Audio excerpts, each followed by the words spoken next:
apartment 5B.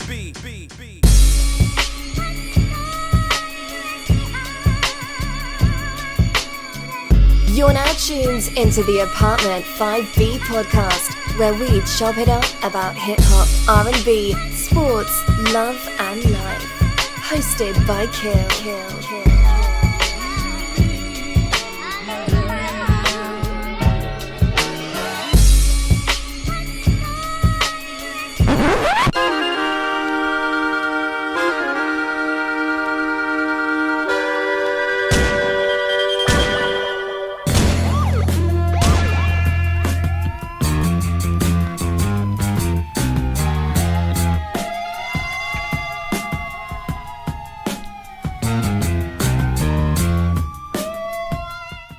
What's good? You are tuned to Apartment 5B, hosted by your man Kill. I got my squad with me. In effect, as always, the R&B representative, R&B guru, JR. What's going on, bro? What's going on? Good to be here. What's going on, everybody?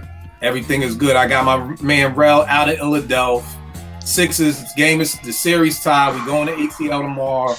Woo! You already know what we got to do. So, what's going on, Rel? I'm good, man. I'm happy to be here. Blessed, man. What's up, everybody? No doubt. My brother Eddie out of LA with the ill Midnight Marauders. Killing on right there. Yo, man, I'm just happy to be here. Like coming to America. I'm very happy to be here. No doubt. I got my man DJ Rec One out of. You're in St. Louis now. I'm about to say Houston, Texas. In St. Louis, what's going on, Rec? Hey, you can send me back to Houston. You can know some folks. Hey, good brother. Hey, I ain't trying to get in trouble with Uncle Sam, man. We got. Hey, it's all right. They ain't gotta know. Nigga, they gonna know you ain't in St. Louis no more, bro. They gonna know. You ain't never lied. They'll be like, yo, where is the motherfucker that runs? I mean. Exactly. The hip hop legend out of Philadelphia, Trey Lee. What's going on, good brother? You muted, bro.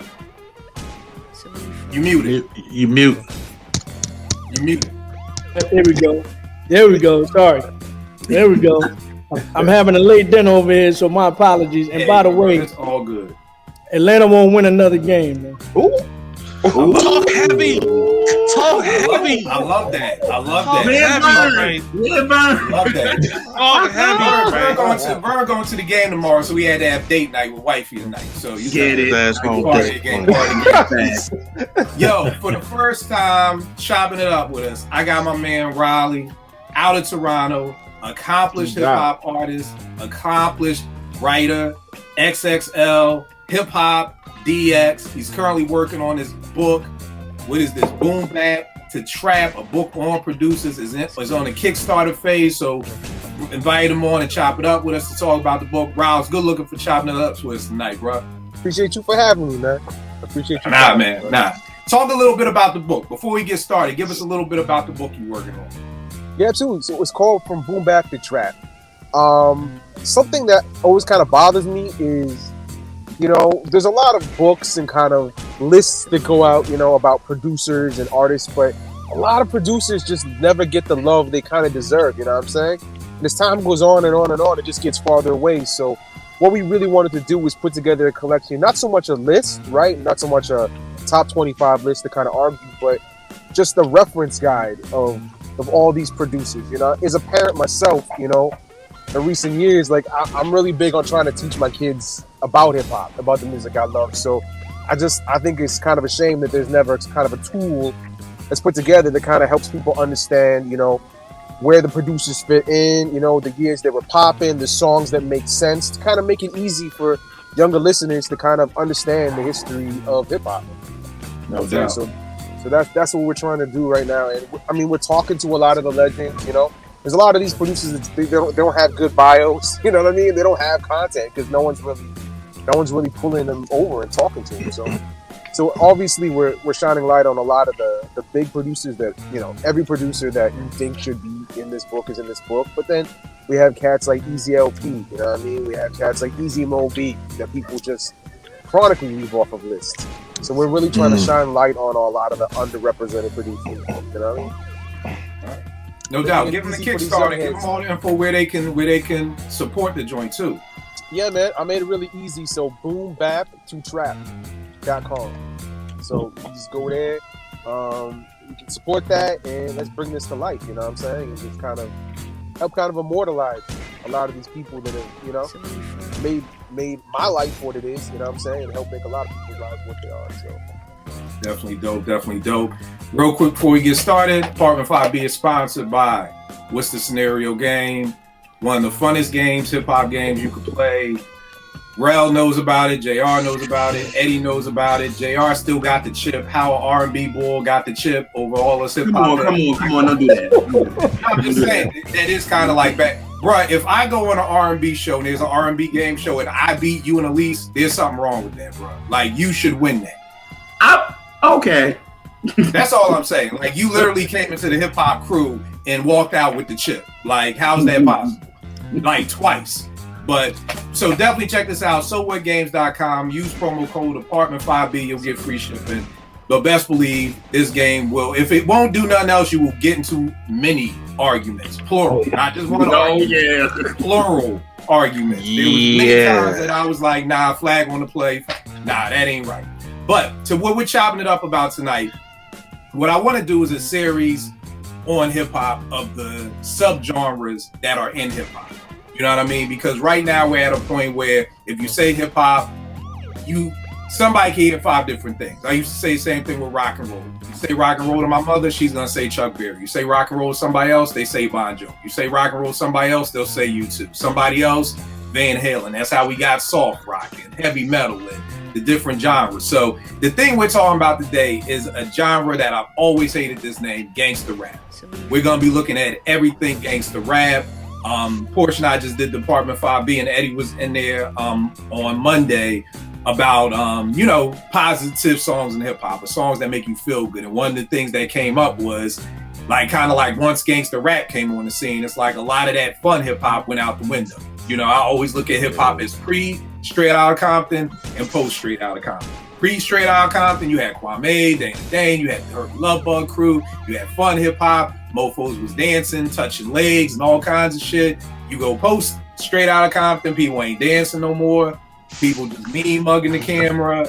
Everybody's violent now. Everybody's cursing. So we're gonna be looking at a couple of different things. What is gangster rap to you? Like, how do you define it? We're gonna be looking at the dopest gangster rappers, your favorite gangster rappers, one slept on gangster rapper, dopest gangster rap album. Do you think gangster rap ruined hip hop? And do you feel differently about gangster rap now that you're older and maybe you have kids than you did when you were a kid? So we're gonna be chopping up about that. I'm gonna set us off. To me, when I think of gangster rap, and the last thing is, can we come up with a new name for this shit? Because I just hate the term gangster rap. Like, it's right there with neo soul with me. Like, when neo soul came out, it was like, just, is it soulful? And why does it have to be neo soul or whatever like that? So for me, gangster rap encompasses 3 things: violence and drugs, degrading women, and a lot of cursing. I think if you check those 3 boxes on your album, then you would be a quote unquote gangster rap. You know what I mean? So that to me is like gangster rap. And I'm also another part of the question, when you hear gangster rap, what artist comes to mind first? And for me, it's NWA. And it's because I never heard the term gangster rap before NWA dropped. Like, I grew up in Philly. I grew up with Schoolie D, who was the OG quote unquote gangster rapper. And growing up in Philly, we never looked at Schoolie D like, oh, he's the gangster rapper or he's the gangster whatever. Like, it literally was just like, yo, that's Schoolie D. Like, that's what it is. You know what I mean? So that's what we get into today. So that's my thing. JR, when you think of gangster rap, how would you define it? And who's the first person who comes to mind for you when you hear gangster rap? Definitely what you said. I was gonna say violence and just a lot of cursing. You know what I mean? A lot of anger and rage. That's what I get from it. And I guess the first that I think about is Ice-T, actually. Okay. That's who I think about first when I think about him. You know what I'm saying? Like cop killing, stuff like that. Like, that's the first thing I think about when I think about gangsta. I think about Ice-T. So, all right, good point. Roz, what about you, bro? Bro, so I think it's the same as everyone else is saying. You know, just violence, almost like there's like an uncomfortable allure to gangsta rap, right? I think that's kind of why it's popular to a lot of people. For me, just because when I was a kid, I think Cool G Rap is one of those guys, you know what I mean? Like Live and Let Die, like I had that shit.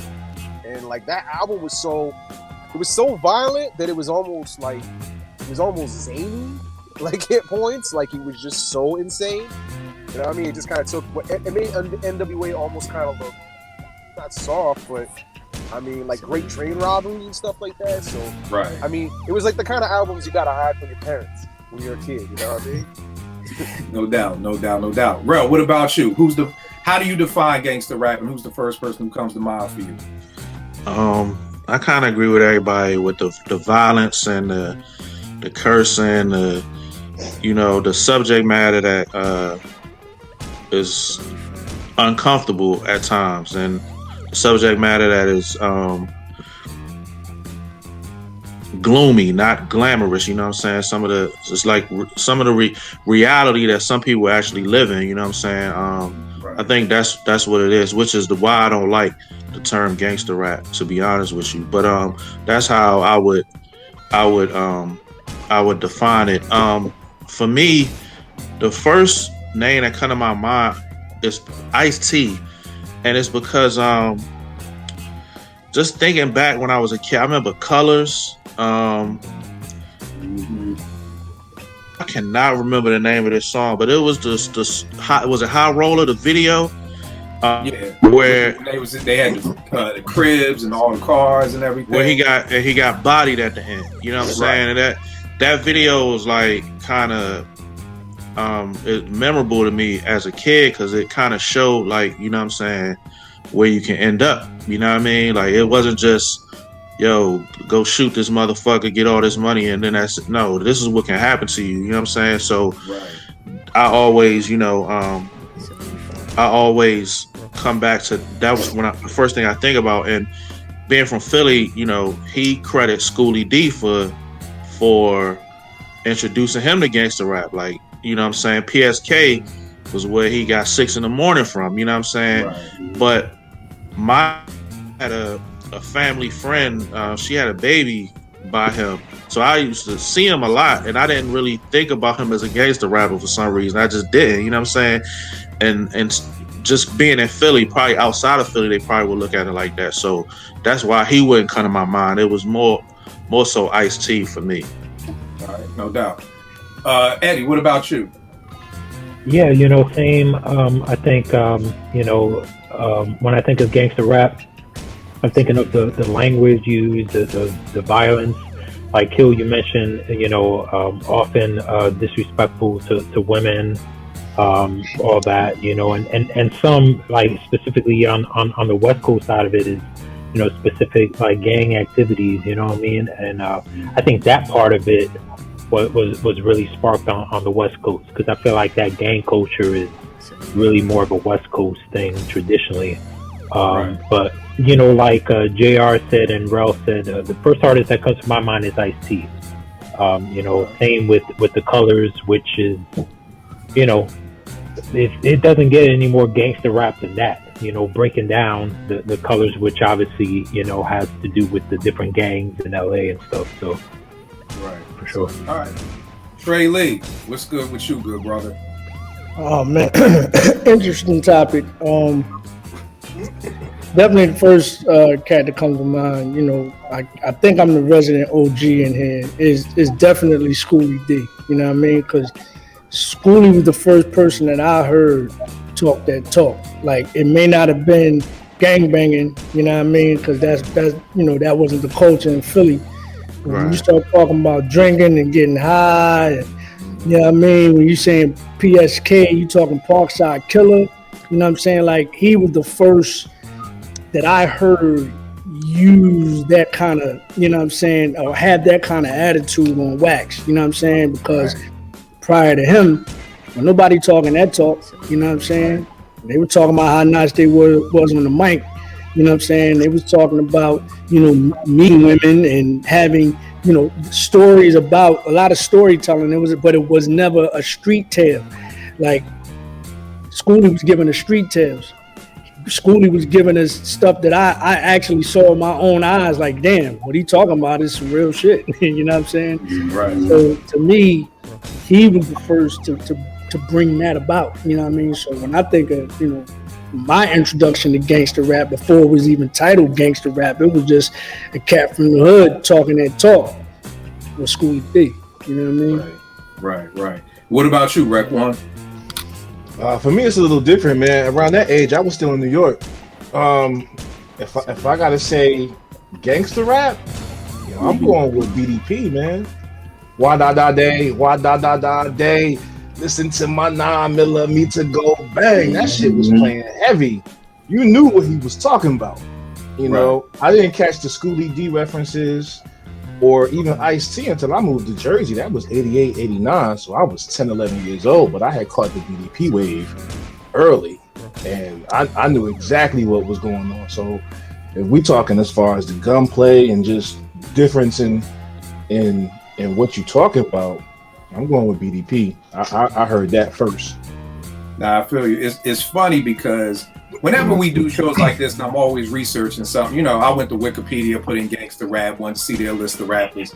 And this is why I do this show, is because they had AZ listed as a gangster rapper. And I'm like, AZ? Like, how is AZ a gangster rapper? Like, you know what I mean? And it's funny because they had BDP, and it made me stop and think. And I'm like, yo, this dude is on the album cover with the 9, like you said. But I think for me, because it wasn't the cursing and the degrading of women, I don't think I really looked at it as gangster rap. You know what I mean? Or I would have put it in that. But I mean, you're 100% right, because when it was about violence, you know. Yeah, I mean, like as a kid, I can't relate to anything else but that. What I see is what I see. Right. Like you said, he got on both album covers. He got weapons. He on a gun. So at 9, 10 years old, I'm like, okay, got it. Right. No. I totally get that. All right, who would you guys say are your top 5 fave gangster rappers? For me, I got G-Rap in no particular order either. G-Rap, I feel like G-Rap has a 3-album back-to-back huge discography. You know what I mean? I think he has one of the dopest debut sophomore 3rd album runs in hip hop with Road to Riches, Wanted Dead or Alive, and Live and Let Die. Another one, because you know Ice-T has given him this, it was definitely Schoolie D coming out of Philly. I think for me with Schoolie, I don't think I looked at him as a gangster rapper because he didn't talk about that all of the time. Like, so keeping in mind, my mind isn't thinking gangster rap until post Straight Outta Compton. That's all NWA talked about. Guns fuck, hoe fuck. You know, like, it was every song. You know, like, I was just listening back to PSK today, and it's like a sucker with, you know, Schoolie telling stories. Like Trey said, like, yo, I went to a house party, dude bit my rhymes, I pull out the gun, put it to his head, you know, I'm about to kill this nigga dead. Listening back to it, it's like, damn, that is gangster. You know what I mean? But because it wasn't the everyday, Schoolie would have one verse like, I'm chilling. The second verse is, yo, I'm gonna bang this shorty real quick and drink. And the third verse is, nigga tried to, you know, front on me, so I pulled out the gun. I ain't kill him, but I pulled it out. Which technically, yeah, in 1985, like Trey said, nobody else was doing that. You know what I mean? But I think in my mind, again, it just didn't connect to me. Next one, I would have to go Prodigy. You know what I mean? If we're looking under my list, if we're looking under my definition of cursing a lot, violence, maybe not disrespecting women like that, you know, but Prodigy, I mean, I think 95, 96 Prodigy, I think he's top 3 MCs walking the planet Earth. Like, I think, I mean, Infamous, Hell on Earth, you know, Murder Music. I mean, like, yo, you talking some nasty stuff. So I got Prodigy. Again, sort of, kind of under this, and we can talk about it. I got Big. You know what I mean?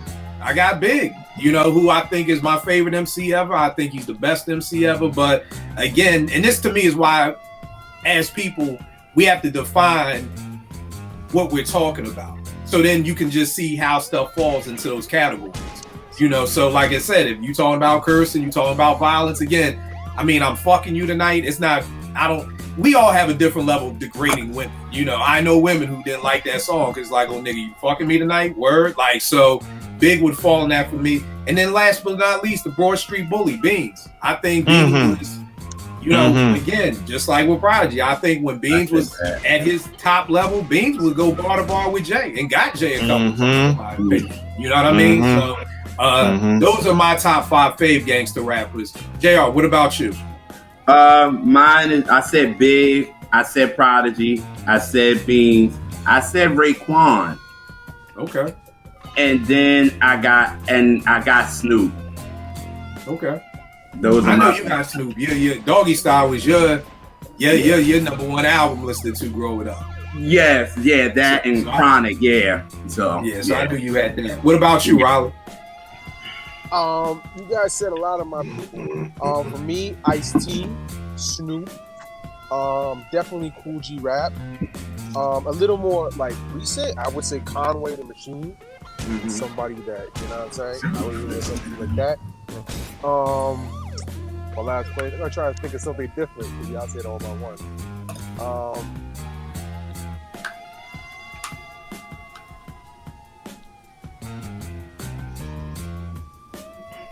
Yo, Nate Dogg.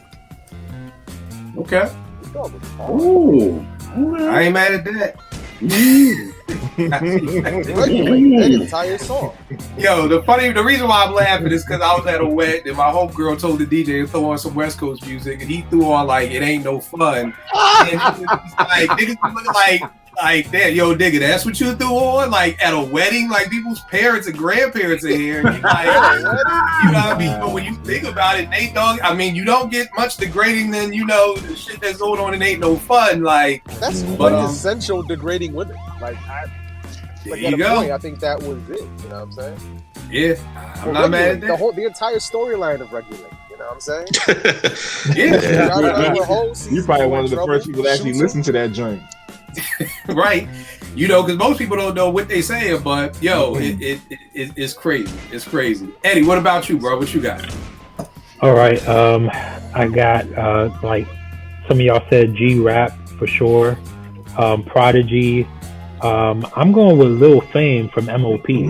I mean, MOP was gangsta shit to me, man. Yeah. Fuck out good one. MOP I got may go down in the history of hip hop as being the only group nobody ever fucked with. Like, there's not, I mean, you know, they was on G Unit, they left, 50 ain't say nothing. Anybody else who left G Unit, 50 had a bar for it. These niggas was on Rockefeller, left Rockefeller, ain't nobody. There's not one person who has said anything negative. I'll never forget when there was a picture of Lil Fame getting married to some white woman, and people were like, "You ain't saying shit." Like, who gonna say something? Nobody. Nobody say anything. So they just let it ride. Got to go down in the Hall of Fame as being maybe the most gangster rappers ever. Because I saw a video of them walking through Brownsville, flipping over bootleg tables and shit. So So again, like, you know, anybody else done been shot at a couple of times, been punched in their face, been robbed, not MOP. Sorry about that, Eddie. Finish what you said. No, it's all right. It's all good. And then I'm going with Cube and Snoop. Dope. Rel, what about you? All right, before I say are we gonna do an underrated person too? Like later my on? bad. Yeah, okay. Matter of fact, I will go back around. My underrated was MC Ren. I felt like on Niggas for Life, when Cube left, I felt like Ren really stepped up. And nobody talks about it. You know, even when they did the Straight Outta Compton movie, you like seeing videos with like Dre and Cube, and it's like, yo, we're Ren. Like, y'all just left my man out, like even on the promo run or whatever. And I felt like we did this show before, albums Hip Hop owes us. Hip Hop owes me a Ren produced album, a Dre produced album for Ren from 92, 93. Like, that's an album that Hip Hop owes us. Like, so I'm talking after Niggas for Life, before Chronic, somewhere in the middle there, an all produced MC Ren album. That's what hip hop owes me. So mine is MC Ren. JR, you got slept on Gangsta Rap? I was gonna say Cube. Okay. For me anyway. That's how I was gonna say him. I think the only reason why Cube didn't make my list is because he felt like he was only a gangster for like one album. Like, I felt by the time he got to America's Most, like he was like a political gangster almost. Like, that's the only reason why he didn't make mine, because I felt like he kind of was a gangster, and then it was like, I'm done with that. Like, let's move on to something better. So Riley, what about you? You guys slept on one? DOC. DOC. Oh yeah. He had they had that whole movie, and I think he was in it. I think they showed his accident, and they just came to the hospital, and they just kind of panned past the bad, didn't really explain anything at all. It was just completely out of context. Right. Yeah. Right. Eddie, who you just slept on? Yo, I'm going with Be Real from Cypress, because even though they talked a lot about smoking, they did talk that gangster. Oh, they talked that Latino gang stuff tough too. Hell yeah. I want to say, didn't he have a problem with Q? Didn't they have a beef? They did. Yeah, They did. Yeah. They pieced it out. Yeah. I feel you. All right, my bad, Ralph. So you could go with your top 5 and your slept on joint too. All right, my top 5 is Prodigy, Cool G Rap, Ice Cube, Scarface, and Styles P. Okay. I feel like to explain Styles, when Styles get in his bag, like get in that bag, he's like graphic with it. You know what I'm saying? I'm an ignorant and negative nigga. You know what I'm saying? Pop shit and say I'm better than it. Like he get in his bag. So Styles is gangster to me. My slept on, and this is somebody I'm a huge fan of. And sometimes I get overlooked. Is MC8. No pick. I think MC8 whole aura and swag is that of West Coast gangster. Like, you know what I'm saying? Like, like his character in Menace to Society is like him for real. Like that's why it was so. Like, that's why it's one of the best characters, because like that's just how he is. That's his whole swag. You know what I'm saying? So, MC8 would be my person that I. Dope. Nothing about 8. He had an album that dropped, I think, 2 years ago. That Primo, I think, executive produced. Very dope album. I think it was like This How the West was one, or it was something about the West. It was a very, very dope album that a lot of people talk about. But no, We Come Strapped. Oh yeah. That was back in the day, though, right? We Come Strapped was in the 90s. MC8 and Compton's Most Wanted. Listen to that joint. That's an amazing West Coast album. Like that. So, yeah. All right, no doubt. Trey, what about you, good brother? I mean, y'all done named, pretty much all of them. G-Rap. I mean, but jump in, in the same thing, Riley. If you want to come back, like, even if we said it, like, talk about what they meant to you. You know what I mean? So, like, even if we named them, definitely still talk about what they meant to you. G-Rap, and I'm going basically all 80s. So G-Rap, Scarface, Ice Cube, KRS-One, and I'm gonna say Just Ice. Okay. Okay. I'm gonna say Just Ice, and the reason why I say these cats is because at that time in my life, like, I believed all that shit. Like, I know Cube, but I know for a fact Just Ice. He was at Howard University, and I know for a fact there are rumors. Well, it's not for a fact, but there were rumors that he threw somebody off one of them buildings. I would think it was Meridian Hall. Like, and so me as a freshman in college, living in that dorm, it's like, yo, that's some real shit. And like, there were rumors swirling around, but I believe a nigga like him would actually done that shit. So, and I'm hearing this cat on the mic, talking real aggressive and real gangster and making it believable. So yeah, those the 5 for me. And then I say underrated. I agree with Rel. Styles P, man, he's my favorite lot. You know what I'm saying? The Ghost, like, because he to me, Jada skill wise, I believe all of them. I believe what they talk, but Styles P to me personifies that group to me. He is the gangster and the gentleman. Like, he's both of them niggas combined. You know what I'm saying? Styles P is my underrated. That's dope. Rec 1, who you got? Hey, real quick, Just Ice to throw you off the roof and then ask you what's today's math. Word. that's real rap. Wait for you to respond while you That's fall. real. And then if you don't, we'll throw you off the roof. Again. Yeah. Yo, oh man. So for me, I got groups, man. Mobb Deep, for everything Kill said, but those are prevalent times for me, man. The 90s for me, that's basketball. You gotta have that kind of hype music to get right. So for me, Mobb Deep as a whole, like I can't count how many times we had that stuff to come out to. Mobb Deep. Number 2, Dr. Dre. Even if he didn't write the shit, hey, he had a torch and he was running with it. And the Chronic, you cannot deny it for what its place is in gangster rap. I love the album. I still play it, and it is what it is. Number 3, Onyx. I'm gonna tell y'all a funny story, man. Freshman year of high school, bro. This joint came out.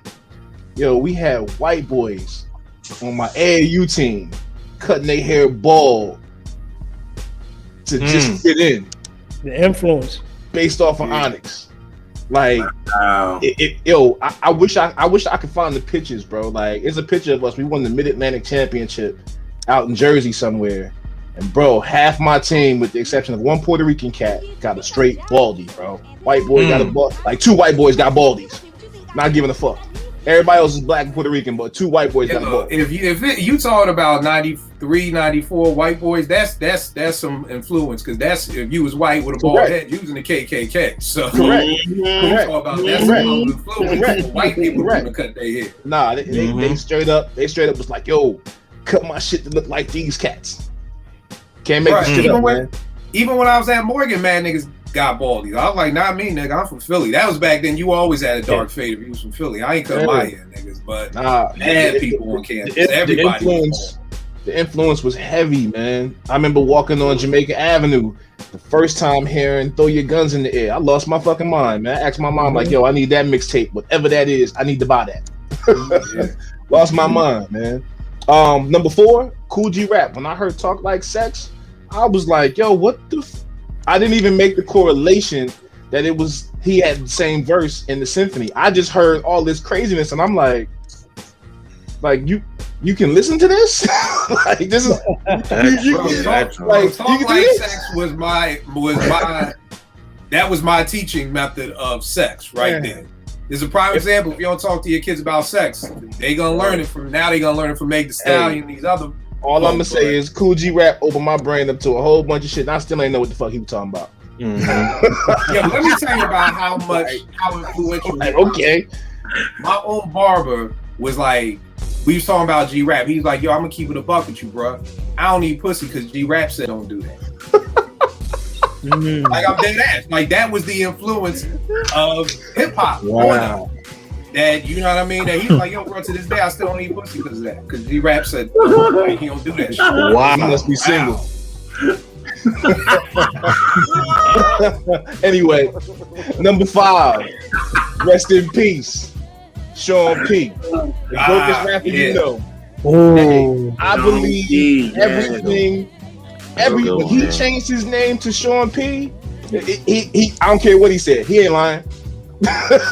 He's not lying. He bust you in your face, take your girl, whatever. Yeah, all that. Sean P, man.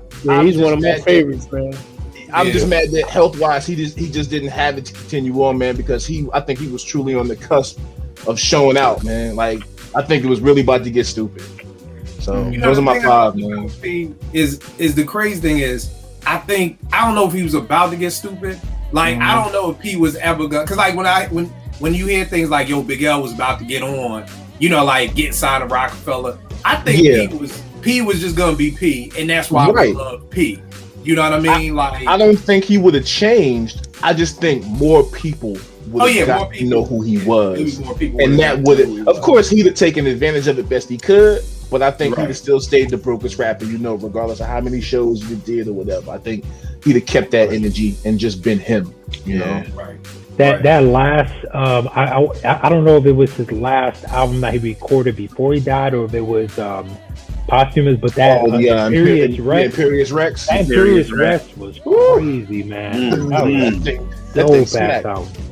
To me, P was one of them MCs that he like Chick-fil-A. He gonna give you what you want every time. There's never no, is he gonna, like, it's either you like him or you don't. Like I say, same thing with Kweli. You either like him or you don't. I can't really think of any time Kweli came whack. He's gonna Kweli's gonna Kweli. Like, that's just it. Like, he's gonna be who he is. You either like him or you don't. That to me was P. Like, P could do no wrong. And I'm not saying that like on no stand shit. I'm just saying he never really did any wrong. Like, any verse he dropped was dope, whether it was his album, and he always had his own style.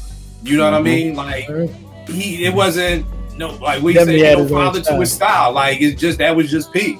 You know, we say dumb shit like, and I ain't even vote for Obama. P. Like you know what I mean? Like, who else is talking about they vote for Obama? Like, any other rapper say that they cancel. P is just like, yeah, that's P. Like, yeah, he ain't vote for Obama. Maybe he did, maybe he didn't. I don't know. Favorite Gangsta album, I'm going with Niggas for Life, man. NWA. And it's so funny because now later on in life I hear so many people who say, oh, I really wasn't like that album. I ain't really, I love Niggas for Life. It checked off every box, and we'll go into more depth about Niggas for Life later on. But yeah, I love that album. I mean, like, two of my favorite Dre beats ever are on that album. You know, Real Niggas Don't Die. Like, the way that album sets off is just the way it's engineered. And I didn't even know, this is 91. I'm 16. I ain't know nothing about engineering him. I just know when you put in Niggas for Life in somebody's car, that shit was louder than anything else that you put in. Like, you know, you put that shit in and it's on 10, that shit sound. And then you put Brand Nubians in, it don't sound as like, you gotta turn Brand Nubians up to 20 to get it to sound like Niggas for Life on 10. So that would just let me know, like, yo, it's something different about this nigga Dre. But I got Niggas for Life. JR, I think I know what you're gonna say your favorite Gangsta album is, but I don't know. What you got? It's between two, but I'm gonna go with damn it. I don't know which one to pick between the two. I'm gonna go with Ready to Die. Wow, I'm shocked, bro. I knew you was gonna say Doggy Style. This is the first time I taught you how to curse. It did. I'm thinking that shit hold a special place in your heart. Actually, it does. But Ready to Die is still my favorite. But Doggy Style is like, it taught me how to curse. But Ready to Die, he just gave, you know, us being from Brooklyn, he gave us that Brooklyn thing. You know what I mean? So it was like everything he talked about, it was like, yeah, we know what he's talking about. You know what I mean? So if I had to go first, I would go for Ready to Die. All right, no doubt. Riley, what you got, a good brother? Well, I'm taking Doggy Style. You know what I'm saying? When that came out, I couldn't put that shit down. That was one that kind of, I don't want to say defined gangster rap, but it's the one that made like the mainstream audiences the most upset about gangster rap. He was the face of gangster rap. Mm-hmm. You know what I mean? People were mad at him for not being a better role model for kids and shit. Like, all types of things that not that no one cared when NWA did it, but right, I know what you're saying. Snoop was on such a different level, you know what I mean, in terms of the popularity he got. So yeah, it just, in that time of my life, that was just an album that I think I had that on tape. I dumped it in some shit, and it was just stayed in my Walkman for like a summer or something. Like, it was just one of those tapes you keep playing and playing and playing and playing. You know what I mean? Yeah. Definitely. The crazy thing about that is, like, that to me is one of that album had the most hype, and it was one of the few albums that lived up to the hype. You know what I mean? Like, it was like, when is this dropping? When is this dropping? And then usually when it drops, like, it's not as good. Like, everybody was playing Doggy Style. You know? And that was the era of the skits. You talked about the skits, like, you know, with the Chronic. I don't know how many times people said, "These nuts." Did you get that? Like, that was just a running joke everywhere you went. So, you know, same thing with Doggy Style. Like, all the skits, just everything became like, just as much as people would quote lyrics, you would quote in the skit. So, like with Wu-Tang, we're like, "Yo, it's torture. I'm gonna put a fucking." You know, what do you say? I would put the hanger on the stove, or, you know. Oh, yeah, I can't tell you how many times. That's right. How many times we walk in each other's dorm room like, yo, where the fuck is my killer tape at, nigga? Like, you know what I mean? So even when the skits was just as big as the song. So yeah, Eddie, you about to say something, bro? Nah, I was gonna say, speaking of Doggy Style, because like I was just playing it the other day. And I just realized, nah. But I was just realizing, like, Snoop must have like freestyled at least 3 of them joints. I know for sure the Shiznit sounds like a damn freestyle. It really does. And a few others, and it's crazy. And because when you hear him freestyle, like he's such a good freestyler, you know, and then he goes off the top. But he, you know, any freestyle they have their certain words. So when I hear that, I'm like, it's dope as hell. But it definitely sounds like a freestyle, and that's crazy. And that's a classic album. It's nuts, yo. But for me, I gotta go with the Infamous, man. That was on my list. Yo, the Infamous, man. That's just. Whew. I remember, like, I had to step away from that album for a while. Like, it's just so violent, man. They kept it so damn violent.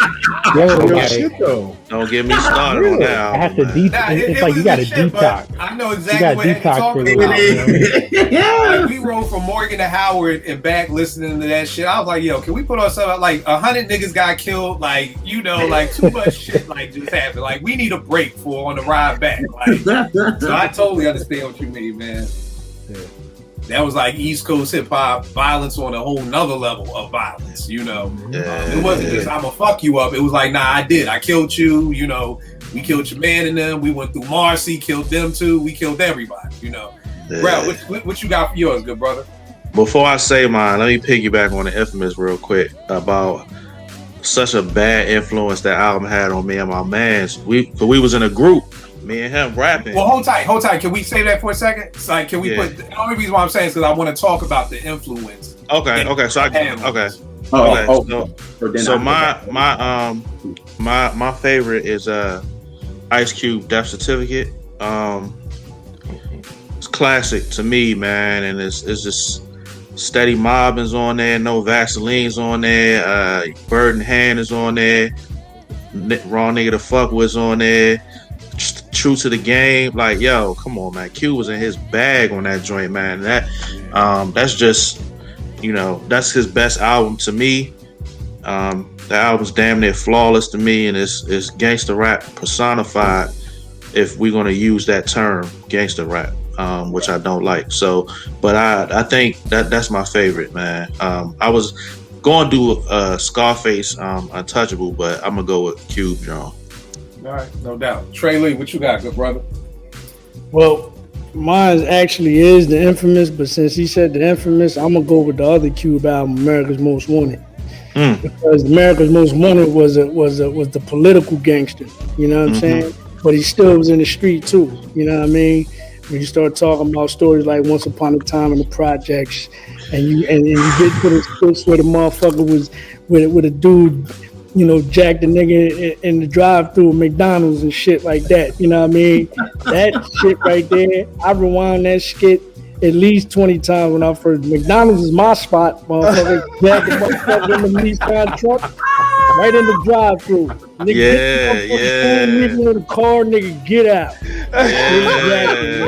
You know what I'm saying? So since he said the Infamous, I'm saying America's Most, man, which is my favorite, and this is controversial. This is my favorite hip hop album of all time. The wild part is, bro, I don't see that. I mean, I don't see that as being, you know, controversial. Not at all. Ain't nothing wrong with that. Rack, what you got for yours, good brother? Man, it look like the West Coast is winning, man. Hey, that's something I want to talk about because, you know, I don't know if it was Riley or Eddie. I think it was Eddie who was saying, you know, the West Coast. When I think of gangster rap, I think West Coast. And I think it goes back to what Eddie was talking about. The gang culture was so much more prevalent. It was prevalent there than it was to me anywhere else. You know what I mean? So I think the West Coast is winning. Nah, for me, it's the Chronic, man. It's one thing to have a gangster rap album, but to where you could close your eyes, listen to it, and envision yourself being in that shit, that's different. That's different. And that album still holds high replay value for me to this day. Like, it's probably not, I probably don't go 2 months without listening to either the album or a song off the album. Like, if you listen to my radio mixes, if somebody didn't know who I was, they probably be like, damn, this nigga play a lot of West Coast Dr. Dre. It's because if I'm going for a certain vibe, I'm going right to that crate. And for me, the Chronic, man, it hit. It did what it was supposed to do. Same as like you said, Doggy Style, JR.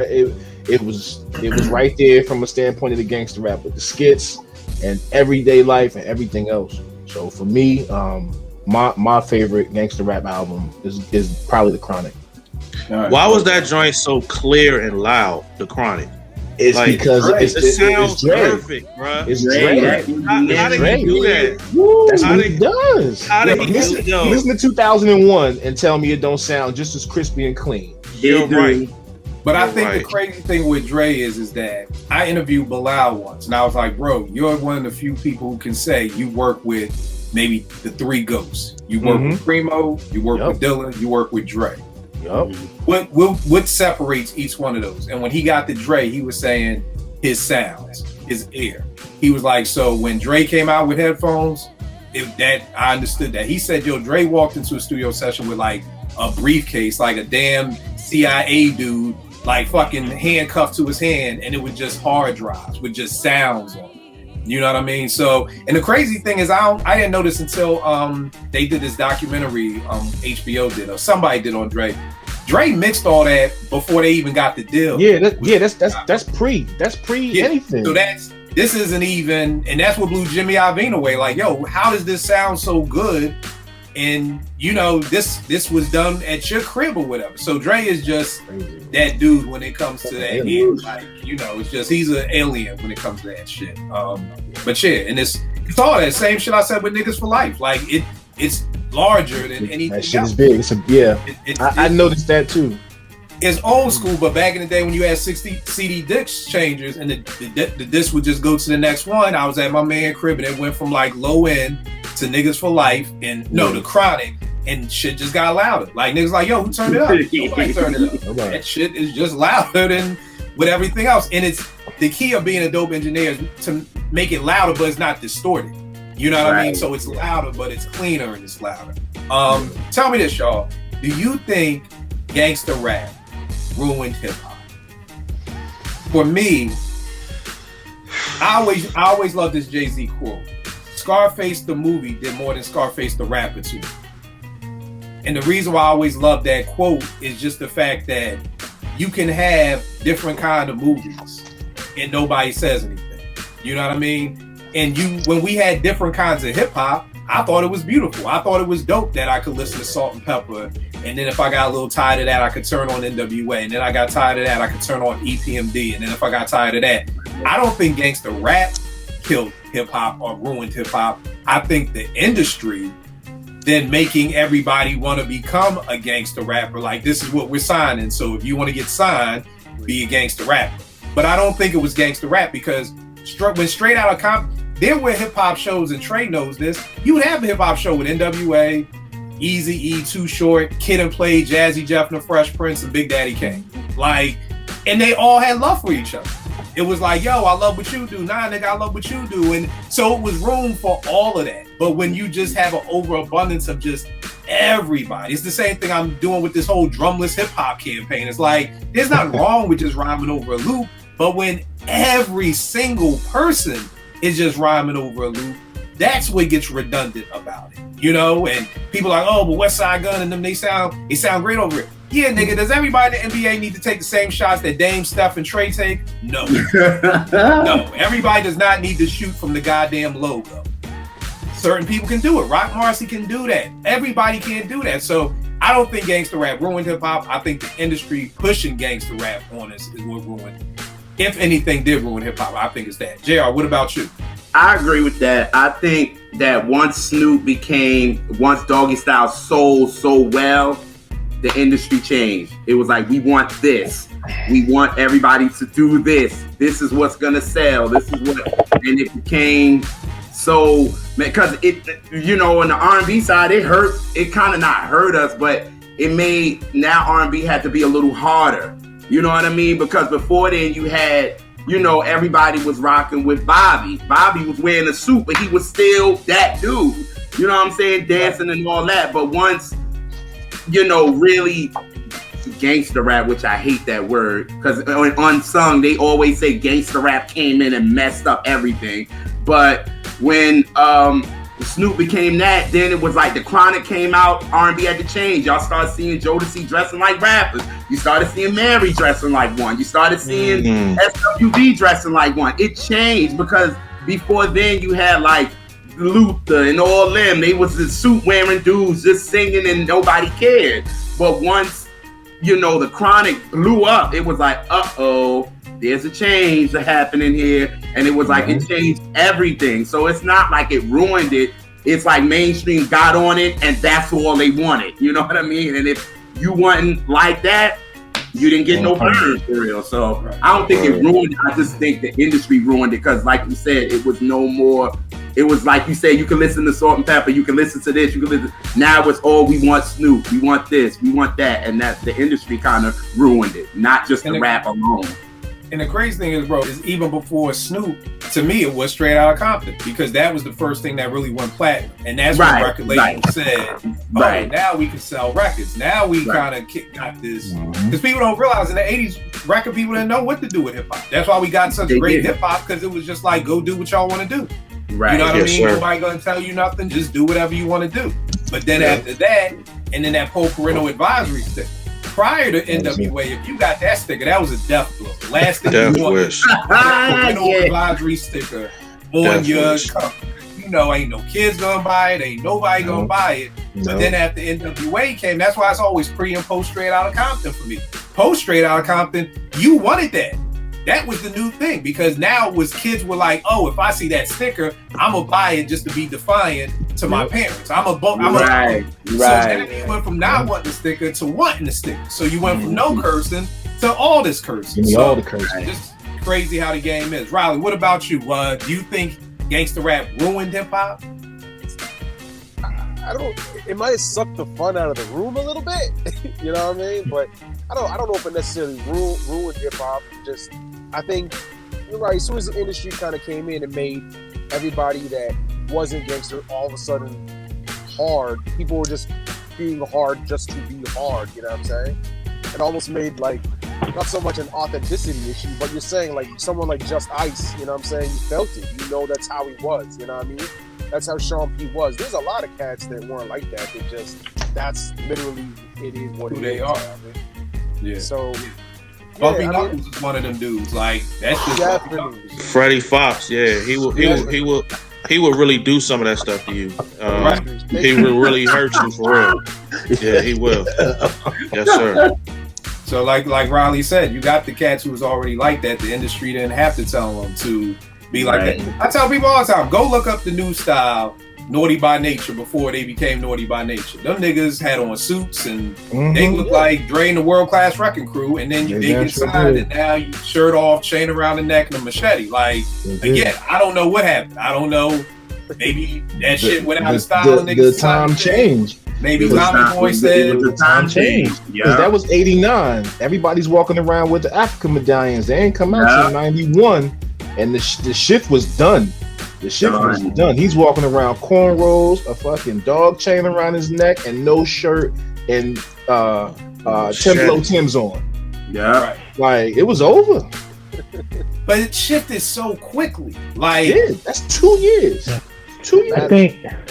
But think about those. But think about those years. Like you think 88, 91. That's not a long time. But the shift from those is crazy. Those years are crazy. It is crazy how stuff changed. It was crazy like that, man. But again, that's straight out of Compton. That's straight out of Compton. That's post straight out of Compton. That's now because think about it. Either you got hard or you fell off.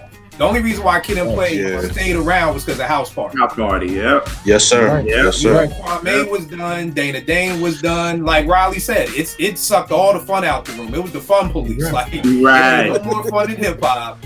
We dead ass serious now about, you know, which ushered into what I like to call the Heineken and Blunt era of hip hop.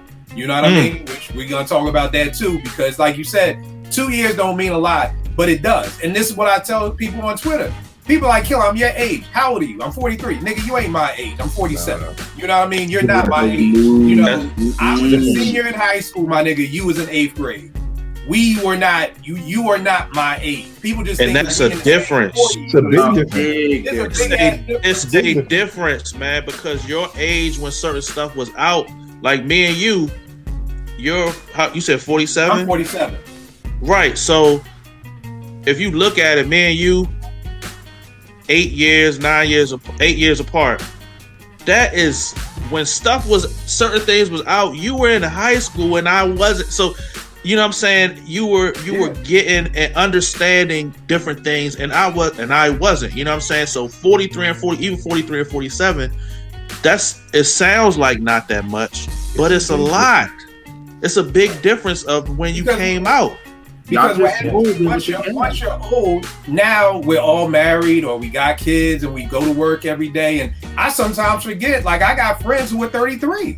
You know what I mean? And I kind of forget that they're so much younger than me just because we are doing the same thing. You go to work, I go to work. You got, you know, so you get like, oh shit. And it's not until people say dumb shit like Kobe Bryant is the best basketball player ever. I'm like, you're in your 30s, aren't you? It's like, yeah, how'd you know? Because you said Kobe's the best ever. So it's one of those things. Trey Lee, what about you, bro? Do you think it ruined hip hop?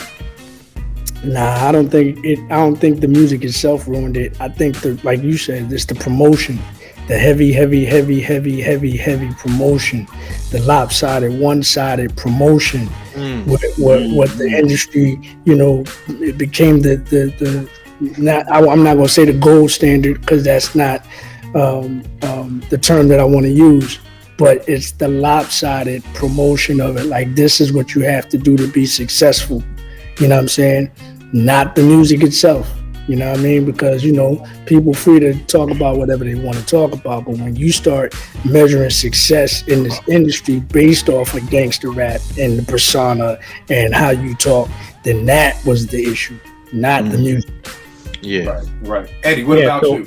Yeah, I want to build on what Trey's saying because I was thinking about it and I was like, I don't feel like it ruined it because it brought like kind of a duality. I think, you know, some people use the creative freedom that brought, that the NWA and the parental advisory sticker brought to kind of speak on real things. But then there was the caricatures, you know, the CB4 thugs, the cartoonish, and then you had the media, you know, you had the media that was painting all of rap or hip hop as that, right? So then if it was hip hop, they used the blanket term gangster rap for everything, even when it didn't apply. You know what I mean? Now they're like, you know, if it has a parental advisory sticker, you know, it can have a parental advisory sticker because they're killing someone, or it can have a parental advisory sticker because they're using a curse word, you know, but the content could be totally different. But as soon as you see that, it's like, oh, you know, it's going to corrupt the children's minds, and they painting all rap with the same brush and making that the scapegoat for the problems. That's the part that I feel like ruined it, you know, because a lot of hip hop wasn't like that, still wasn't like that even then, because you always had you know, you had the native tongues, right? You had the underground movements like Raucous and all that, you know, you always had the counter movements. You know, even in the West Coast, right, you had the hieroglyphics movement. You know, you had the groups like Farside, you know. So you always had the balance.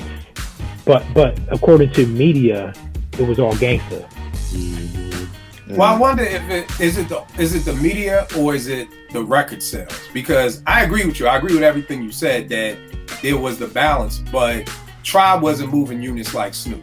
You know, De La wasn't moving units like Dre. Like, it wasn't even though, like, I felt like you were either Biggie and Puff or you was Death Row. Like, it wasn't. So for us who didn't care nothing about record sales, you know, we felt like it was a balance. Like, yeah, I still got Tribe. I still got, like, Tribe and Wu dropped on the same day. So it feels good, but Wu sold a whole lot more than Tribe did. You know what I mean? So it's kind of like one of those things, like, I feel like we felt the balance. So I just don't know if the media did that, or was it just like when people looked at success? Because once we started getting into the 90s, we now started to get your success is based off of how much money you had. Like I always talk about, we're going to do a show on this. I get to Morgan in 92, PMD's famous line, you know, still I haven't seen one rapper living comfortably. You fast forward 6 years, now we got Yo MTV Cribs. Like, we went from Gangsta living in Branford Marcellus's basement with his family, Gangsta, one of the biggest groups on the planet, living in a jazz musician's basement. You got Tip after Midnight Marauders still living in his mom's house, sleeping on a twin bed. And with Midnight was what, 94? You fast forward 2 years, now you got Yo MTV Cribs.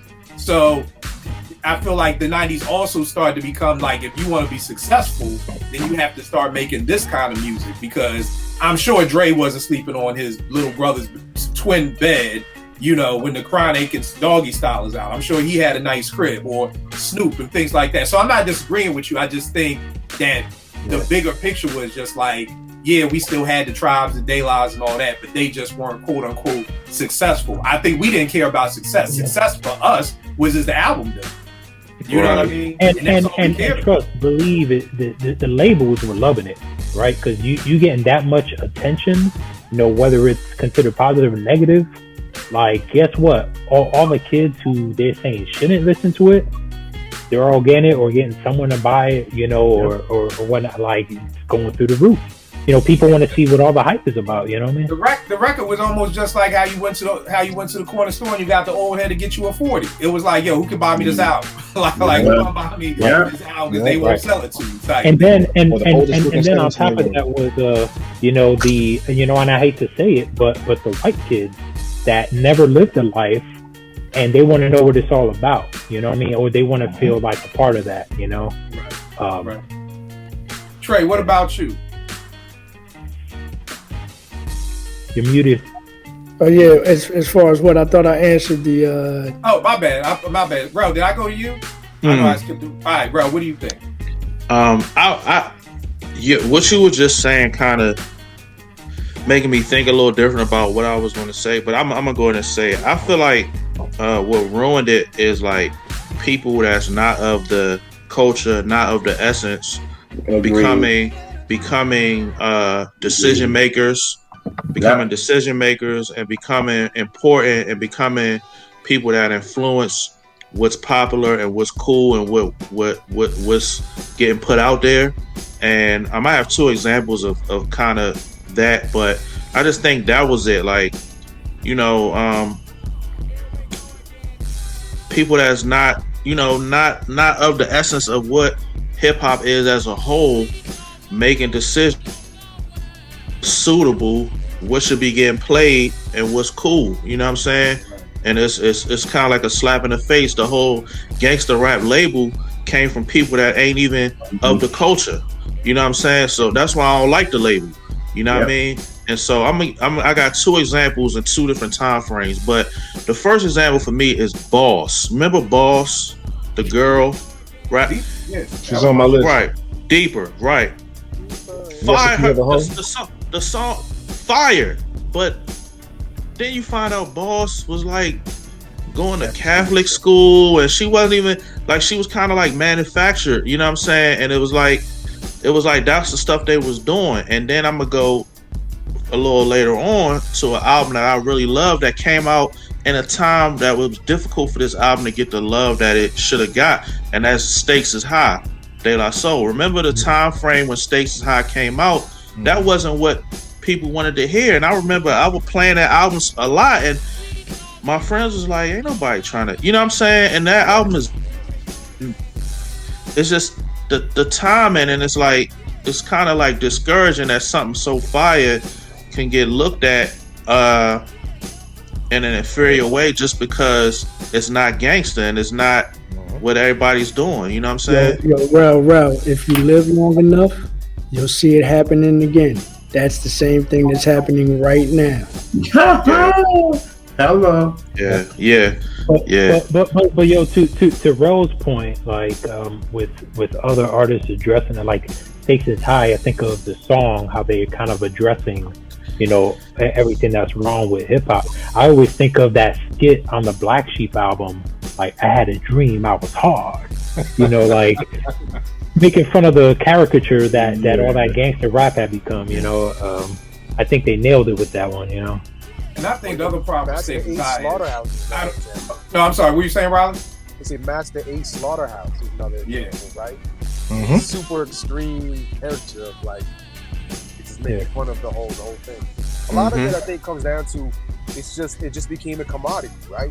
Rap was just a commodity, and it wasn't an art at that point, and that's where it kind of lost control of it.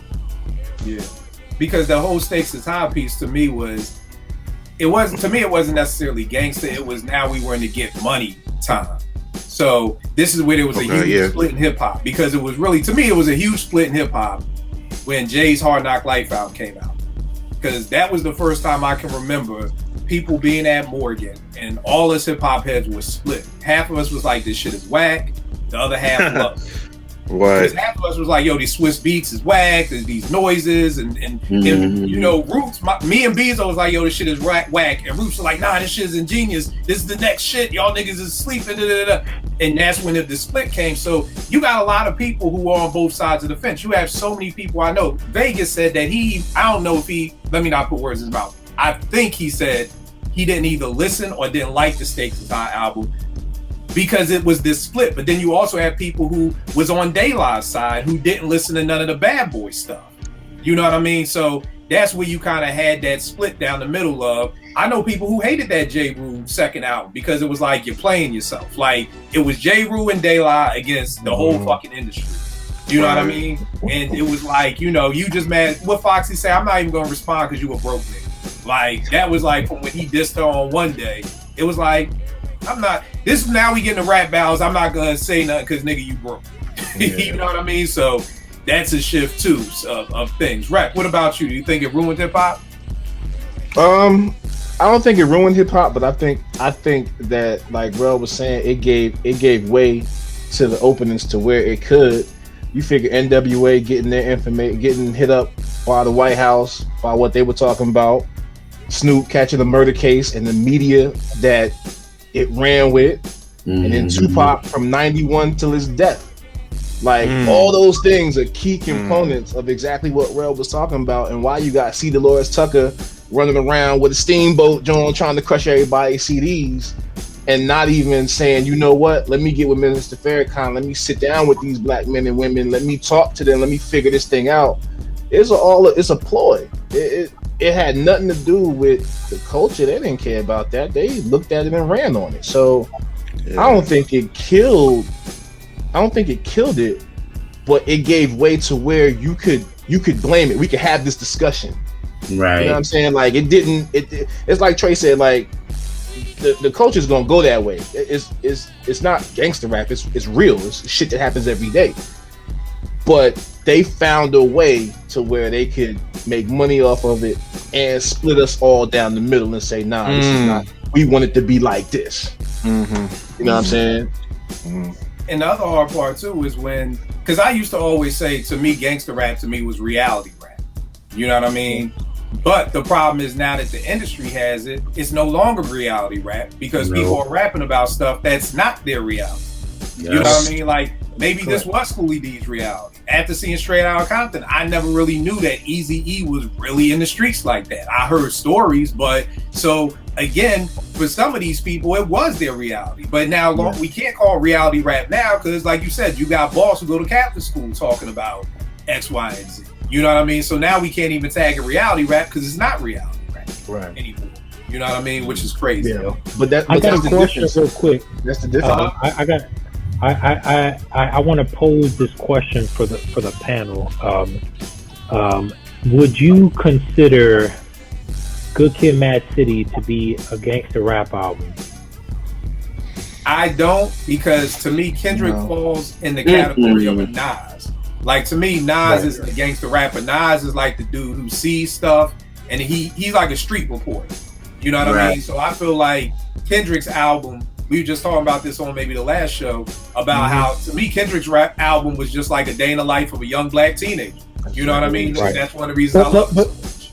Because the interesting thing is, like, you listen to that album, it more authentically depicts the life in Compton and the whole gangster experience with, you know, riding with his friends and, you know, getting caught up, you know, they doing a drive-by or whatnot. Then a lot of this other stuff that, like you said, it's like caricature of it. So it feels more authentic, but like you said, yeah, it's just more like a reporter type of deal. Yeah, I think it's very authentic. I think the difference is the perspective that it's coming from.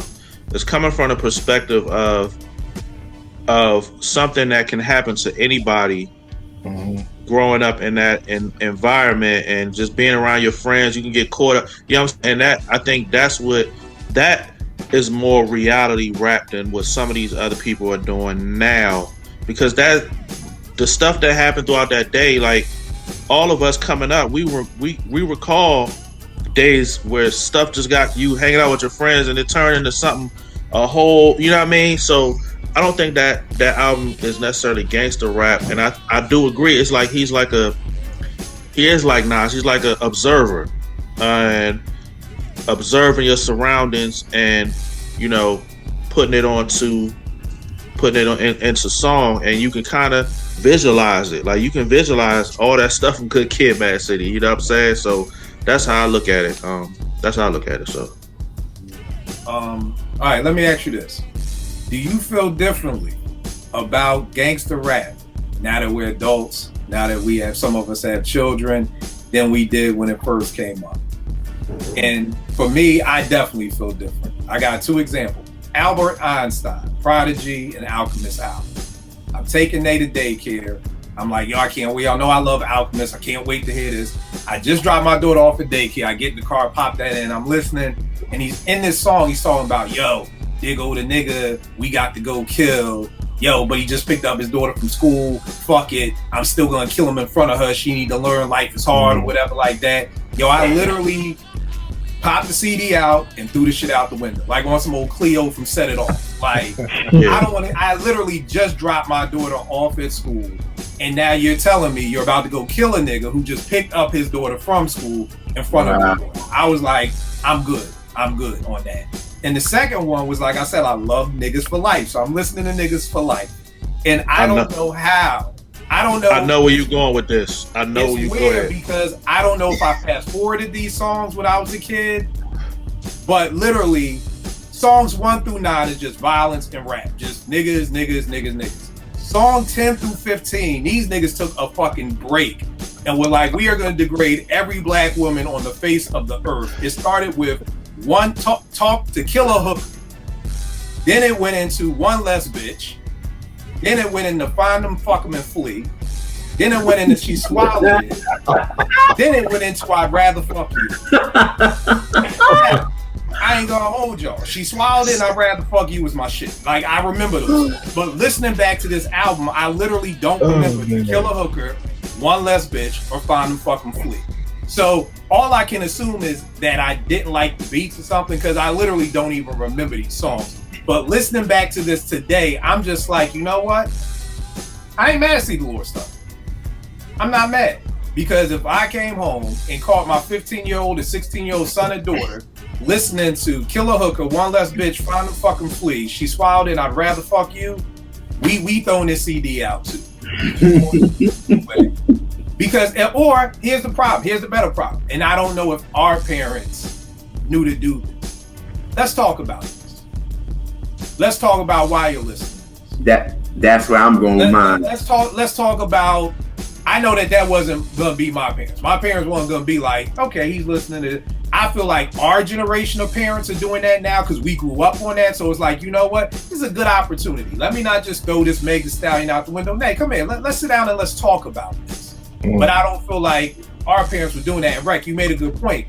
You were saying, see Dolores Tucker saying, hey, why don't we get with Farrakhan and sit down and talk with these young black men? She didn't. Yeah, right. I know she didn't. But see, here's the hard part, and I push back on. I beg people every goddamn day on my timeline to come out and sit down and talk to young black men at my teen center, and don't nigga do it. Oh, they ain't coming to that side of DC. Man, you crazy? Well, I mean, see the Lord. Twitter fingers. I mean, but I'm just saying, it's these things to say. right here. It's easy coming out to DC. Nigga, you crazy? These niggas ain't coming to DC. But it's easy to say, see Dolores Tucker, sit down with these young black men and find out what's going on. Black men don't want to come sit down with young black men to see what's going on. That's true. They ain't us. So, I'm not talking about nobody on this panel. I'm just saying in general. Like how I always talk about. I'm just making a point. No, Trying to I big up agree the with kid. you. No, I agree with you. I'm just saying that again. It's always easy to say, "Well, she should have just sat down and talked to Ice Cube." Okay, well, guess what, Bobby? You should come out here and talk to Lil Ricky. Bobby's scared to come talk to Lil Ricky. Black men are scared to talk to black men. You're right. So I definitely can't expect C. Dolores Tucker to be like, okay, well, let me go sit down with Easy fucking E, who just told me he's gonna kill a hooker, and he wants me to swallow. So for me, my problem with her though, is while you want it goes both ways. You know what I'm saying? People come up differently. People are influenced by different things. People have experienced different things in life, and you have to take the time to understand where people are coming from and understand why this is what this really is. You know what I'm saying? And I feel like just outright bashing it, saying, okay, this is you froze up, big. All right, we get him back. Trey, what are your thoughts, bro? I don't know what happened. My fault. I don't know what happened. Did I freeze? Yeah, You was froze for like a good minute. Yeah, I don't know what happened. Go ahead. Go ahead.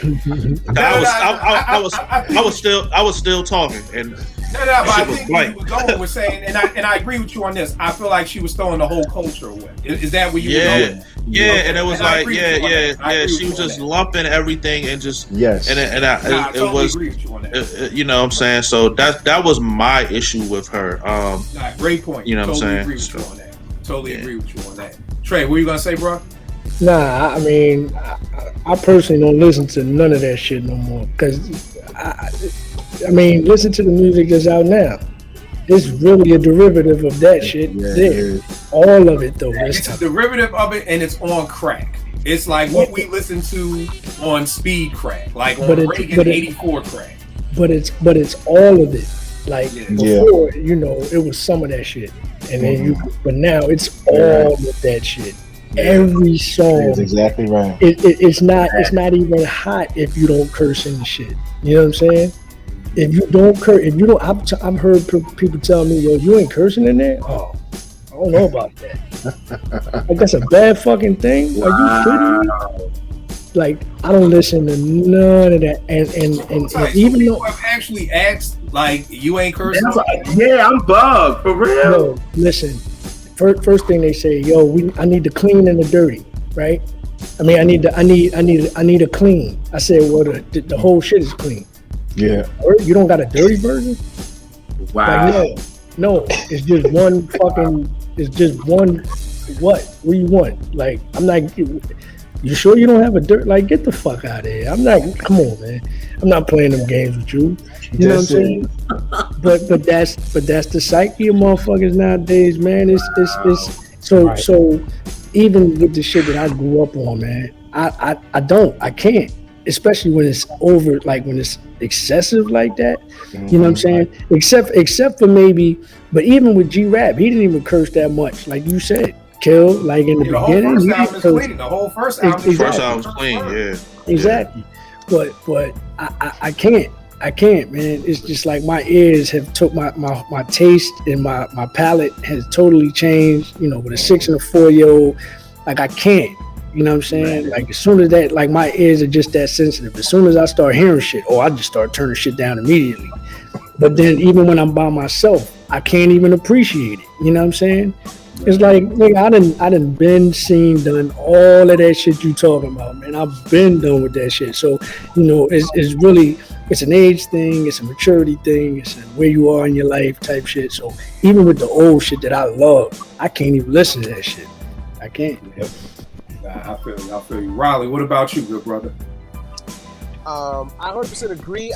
I wouldn't say that I don't appreciate as much anymore, but I think that, like, I got 2 daughters. I got a 5-year-old and a 7-year-old, so I definitely am way more aware, you know what I'm saying, of the influence that and the culture is it's not even the same anymore. There's TikTok, you know what I'm saying, there's YouTube, there's way more ways for kids to consume shit. It's almost impossible to control, you know what I mean? Like the other day, something came on, and like, my daughters know how to twerk because it's on TikTok. You know what I'm saying? And you see that, you're like, holy fuck. Like, it just really makes you ultra aware, you know what I'm saying, of what you're listening to. And then even when I listen to music, like I have records, my you know, I have a spot in my house that looks just like, you know, you care, like just looks like all records. And I mean, I push it out and play. And even then, when my kids are around, I feel like I'm turning it down and shit. Like the same way I used to do when I was listening to bad music, my parents were around. You know what I'm saying? I kind of had the same sort of. You right back in the same place. Yeah. So definitely, I think that having kids definitely changes my perspective on it. Like the same thing. Like Niggas for Life was an album that I played a lot. You know what I'm saying? Like I still have the original CD. Like I played it a lot, and it is really. It's a weird album to listen to now. Like, it holds up sonically, but it the tripped me content out is that so it was extreme. Like, you know, these niggas really like went from 10 to 15. Like it was like we need a porn break. Like we're literally gonna stop from talking about for 5 songs straight. We are just gonna degrade women on every single level. Yo, on To Kill a Hooker, it's a skit where they like, yo, bitch, come here. Got her in the car. Get off me. Easy shoots her, kills her. And then they like, yo, throw her body off and like, let's just get another one. It's like and they keep going. This is wild. Like real quick, and even with like my material, right? Not so much Many Faces, but with Live from the 215, which was the album that was never released. I did more gangster shit on that album than any of my albums. More cussing, more degrading of women, more. And I can't listen, like, I appreciate it for the skill level, because the skill level is still there, but I can't listen to that shit. I can't, you know what I'm saying? Like, and that was the album that was purposely done to be more direct, you know what I'm saying? That was at the time when Many Faces wasn't appreciated, so, you know, they wanted a more direct approach, so I gave them a direct approach. You know what I'm saying? But with that, it's hard to listen to it. That's even with my own shit. You know what I'm saying? So it's also a sign of the times. That there's a lot of really hard albums from that period that just don't sound right anymore. Like they just don't hold up because the era is just everything's different. We're all completely different people. They just. I mean, The Chronic holds up. You know what I'm saying? Doggy Style holds up. But anything that kind of veered, I think, too much away from anything that could be mainstream, you know what I'm saying? I think they just don't hold up. Like West Coast had a lot of gangsta rap albums, like way more than anybody else. And there's a lot of that shit that's just hard. They're just hard listen. They're like, it's a labor to listen to. It's crazy because even on this joint, and I know I'm like the only person, me and Dre, the only person who like the Compton album. Oh no, I did. It's a skit on here where like they kill somebody and they gotta throw her in a ditch, and I'm like, Dre, come on, bro. Like, yo, you own Apple, like you own Apple, like, yo, bro, like, I get it. But come on, bro, we still killing women and burying their bodies. Like, this is a skit. Like, nobody wants to hear this shit. Like at this age, and I don't know if it was because it was the song with Cube and 187 or whatever. Like, supposed to, dog, let that dogs die. Like, don't. Why we still doing this stuff? Nowadays, JR, I know you don't have kids, but does you being older now affect the way like you listen back to albums and things like that? I was gonna say because when I listened to, you know, then and when my pops got Doggy Style and Ready to Die, he sat and was like, listen, this is not what you do. You know what I'm saying? So when we saw that the album was Ready to Die, he was like, don't look at it like that. He was like, you gonna live out here. Like, you not doing this. Like, this is just music. Like, they made sure that this didn't influence me to do anything. Yes, Doggy Style taught me to curse, but like in the skit, when he was like, when Snoop was talking to the dude and he was like, your bitch chose me. My dad was like, don't you ever call a woman a bitch. It's just music. You know what I'm saying? So for me, I'm still able to do that. You know what I'm saying? Like when I have my goddaughter over, I'm like, y'all, as soon as I hear something, I'm like, oh, nah, I can't have her listen to this. Nah, you know what I'm saying? So I'm the older I get it. But it was like my parents had already kind of like, nah, this is not going to influence you like this. So my pops can play, you know what I'm saying? He ended up playing Ready to Die. But right after then, he turned and was like, I'm going to play you Midnight Marauders. You know what I'm saying? Just so I can have that balance. Because he was like, if he would have just played all of that, the Infamous and all that, it would have been too much explaining for him. So he was like, he likes too much goddamn talking. You know what? Let me put this like, you know what I'm saying? I already explained to this nigga about, you know, because the Chronic, my mom brought it because of the sample. She's a sample chick. So she's So I really wasn't paying attention to lyrics. It's when it got to Doggy Style, my dad was like, wait a minute. We can't let him learn it out here. We gonna teach him about this and just keep it to music, and that's it. So now I'm like y'all with it now. Like when I have my goddaughter around, I'm like, nah, we ain't playing that. And then it's hard because now she's 7 and knows about TikTok, and it's like, oh, she be like, yo, look, God, Daddy. I'll be like, nah, this ain't cool. Like, you know what I'm saying? It's weird, you know what I mean? But I'm glad that my parents kind of say stick to the music, and that's what it is. We're not letting this influence you for real. But what I think what it is with you, JR, you're an anomaly because since you're younger, your parents were hip hop heads. Right. You see what I'm saying? Right. For me, well, at least I can't speak for anybody else. My mom is a jazz musician, you know, so she never really harped on me hard about it, but she wasn't a hip hop head. Like, your parents did what I'm challenging more parents to do now, is to sit down and let's talk about the music. You know, let's talk about, I'm talking to Naomi like, yo, Meg just said da-da-da-da-da. Like, what you think about that? Like, you know. And like, that's what we actually you know, and I don't think a lot of the parents from my generation, I don't think they, number one, we were high when we was listening to half the time. So number one, they didn't even know what we had. That's number one. So I'm not trying to diss that generation of parents because we ain't even give you the opportunity to talk to us because we was already sneaking shit in the house as is. Eddie, what about you? You've got Gray. Gray is 6. Has this changed the way you think about listening to gangsta rap? Yeah, for sure. I mean, there's albums that like vinyl, like Gray's into vinyl, and I've started collecting my own. There's albums that I would love to have on my connection that I wouldn't dare purchase because, like, on the off chance that he decides to put it on, I will be mortified. And you know, he doesn't like curse words, so he might hear some curse words and turn it off. But you know, if he were to listen to it, it's like there's certain things like there's bad words, but then there's the explicit, right? There's for example, right, probably the most explicit vinyl that I have in my collection is like Liquid Swords. I could explain that. I can't explain the Infamous. You know, I can't explain. Well, I have a hard time explaining like Doggy Style, like being or like, you know, what you were talking about NWA, like certain things. There's a levels of explicit. You know what I mean? You know, like you said, there's a difference between just cursing and being explicit. You know what I mean? And I had a debate back at Morgan, and I won it because this chick was like, "Oh, cursing in hip hop is bad. You should listen to a Tribe Called Quest." And da-da-da. I was like, "Them niggas curse." So your problem isn't with the cursing per se. Your problem is with the NWA fuck a bitch. You're upset with the amount of cursing and the degrading of women. But I'm gonna win this debate because the people who you just told everybody to listen to in the class, they curse too. You know what I mean? Maybe you don't hear it, and you haven't even listened to a whole Tribe album. You only hear the singles. So you make a great point that there's a difference between cursing and then something being like vastly explicit. Oh yeah, for sure. Like, you know, especially like the Infamous, like I would never. I mean, the way they catching bodies, and it's not like they just reporting it. It's like a first-person shooter. They're doing it. They're doing it. Right.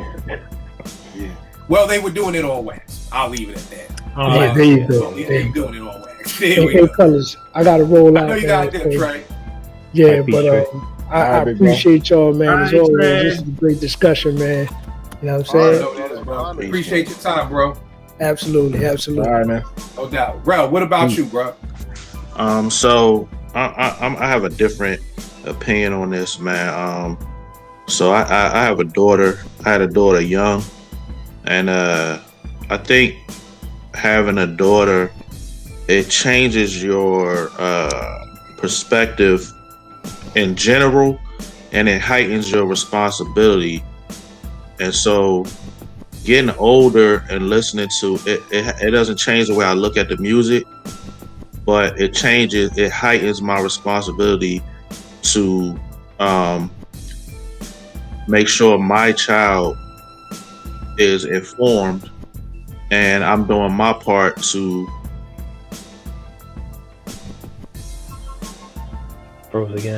protect my I'm back. My fault. also to protect my child and to keep her informed and to let her know, you know, that this is it, you know. But my thing is like the reason why I don't look at it differently is, I mean, we have movies that we call classics that are graphic and we like, you ain't seen this, and we I don't feel like we treat it the same, you know what I'm saying, as far as we treat music, because both of them are entertainment. But it's up to us as parents to inform, because we grew up in the culture unlike our parents, you know what I'm saying. So it's up to us to keep our children informed and to just be responsible, because they're going to get their hands on stuff that you don't want to hear.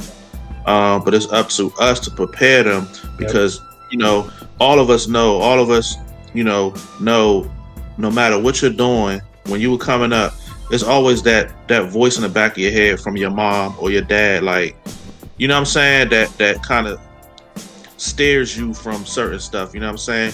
You got to instill that in your children, instill that in your voice. So I still listen to the Infamous and stuff like that, but as an adult, I've learned there's a time and a place. I'm not going to play that around my nieces, around my you know what I'm saying. But it's I still enjoy it. But I also realize that, you know, there's things in this world that my daughter's going to encounter. I got to instill the proper life lessons and all that into her. So I'm not, you know, I'm worried, but I know that the foundation is there. You know what I'm saying? So the music, like my daughter's into a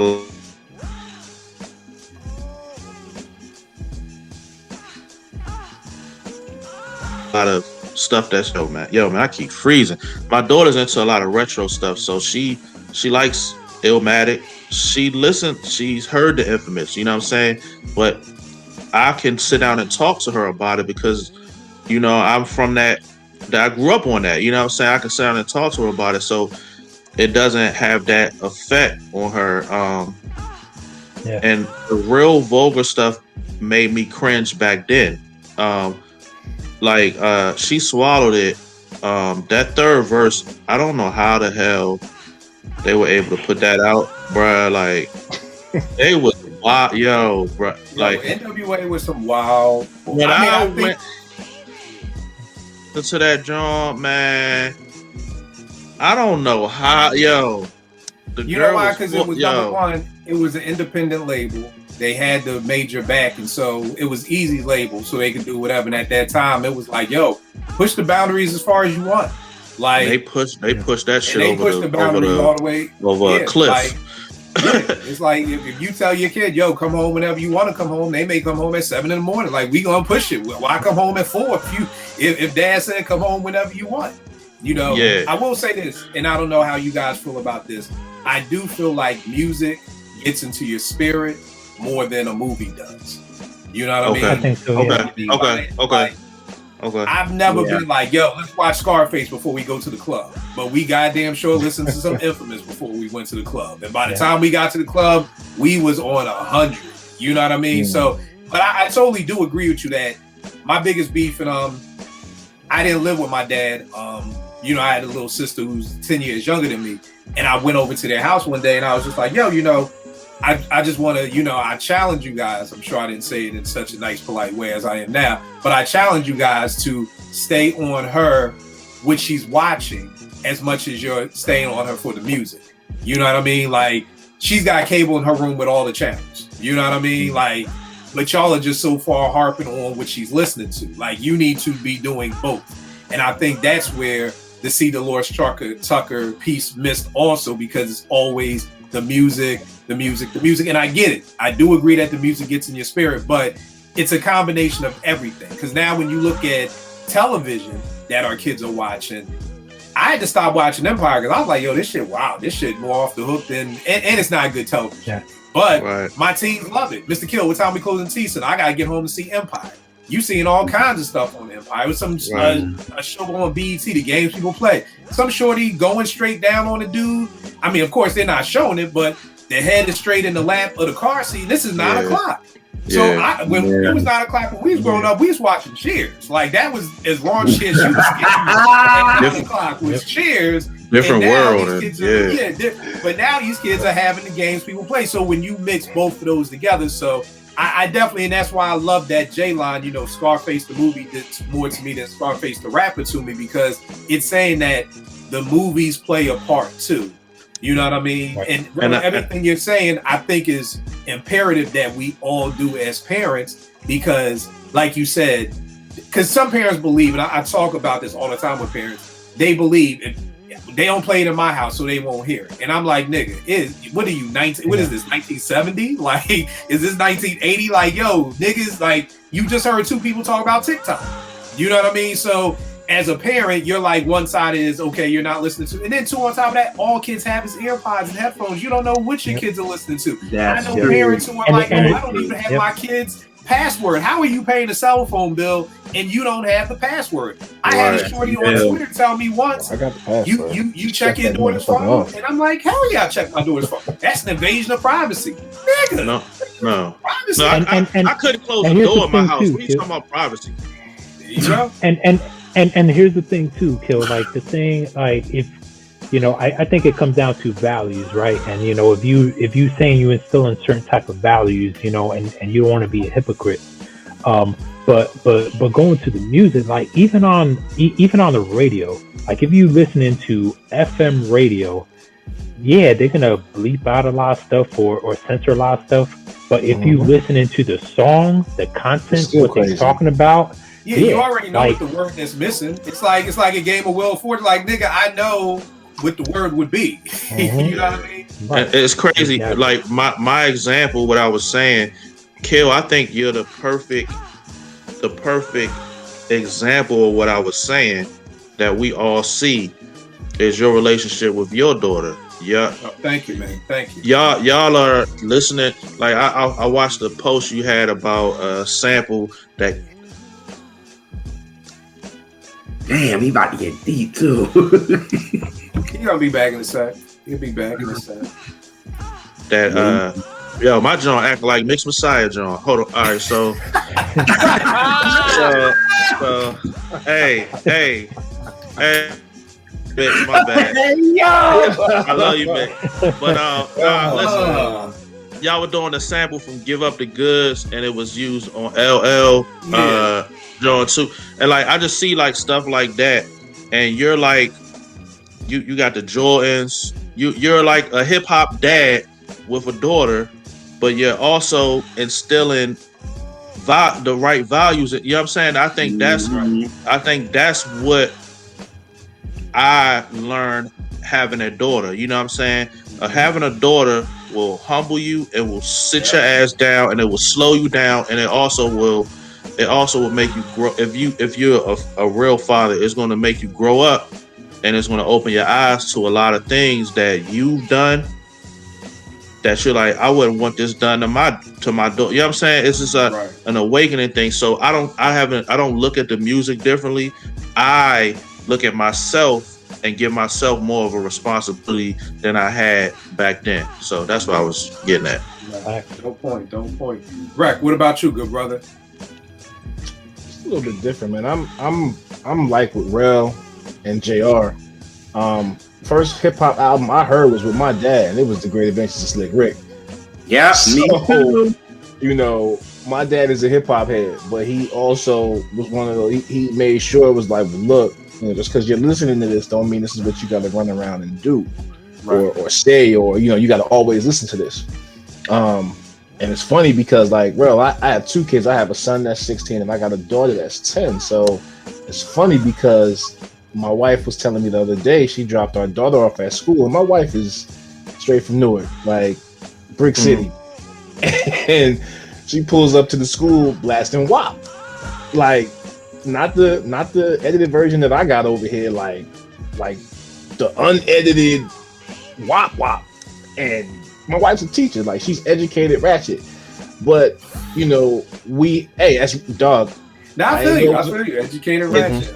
Educated ratchet. Like, but the thing is, you know, our kids understand that music is that, and it shouldn't have that much of a hold on you. Like they'll come in here when I'm doing the mix and pull records out the box. Like they're interested. So I would much rather them ask me than, like you guys said, like going to TikTok or going to their friends, because they're gonna find out. They're gonna hear it. They're gonna see it. I would much rather them see it in the comfy confines of this space than when they walk out these doors and they hear these crazy songs, or they hear Throat Baby for the first time and they like, yo, what's that?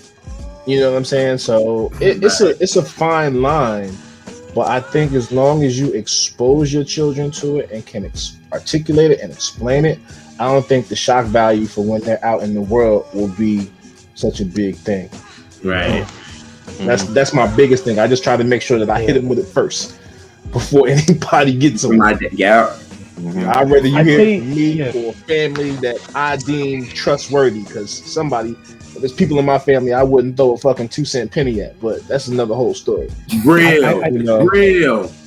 I think the thing is that when you instill in values, right, and you're sharing these things, and sometimes like you can feel like you're talking to a brick wall, it ain't getting through, whatever, but you become like that voice of reason, or that conscious, right? It's right here. They get into your kid gonna get into a situation, and they're gonna hear that, right?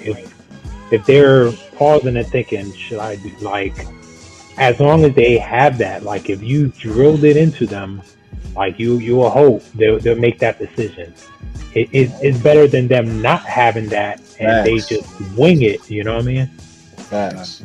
Nah, you're 100% true. And Ro, good looking for the shout for that. But like I always say, I give it to working with kids for 20 years, man. You know what I mean? The tough conversations I've had to have for 20 years has made it easier to talk to Naomi about stuff. That's why when I tell parents you have to talk about the stuff your kids are watching and what they're listening to, some people feel uncomfortable about it. And I'm always like, either you could tell them or Siri gonna tell them. Because see, here's the great part with parenting, why we have to take it to another level, is because our parents didn't have the internet.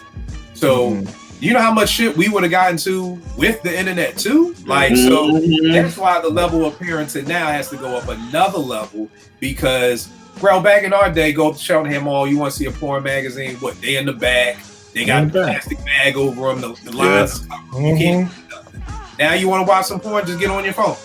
Boom, I had to steal my uncle's shit if I want to see you know what I mean? like Yo, we had to go through Mission Impossible shit. Then put the tape right, because you had to make sure trying to sneak in the back of the video store with the little joints on the wall, hiding that shit behind the speakers like Sadat X. Right.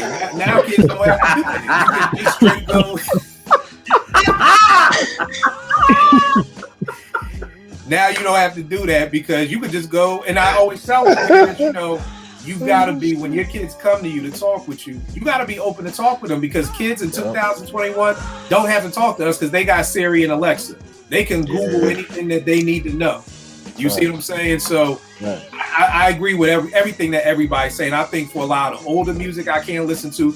I mean, I can, the newer stuff, like the Albert Einstein, I was just like, oh, this new Prodigy, this don't got no memories to it. Like, at least with the Infamous, it takes me back. It's like a photo album. Like, I can't listen to new Prodigy, this is new, and you're still killing niggas. Like, I can't listen to new killers. Like, it's like, if that's all the books after 20 years, I can't turn on more stuff. Let me ask this question, y'all. Gangsta rap, I guess, by my definition, is still here, because we have Griselda. We have people who are still shooting people. We have people who are still pulling out guns.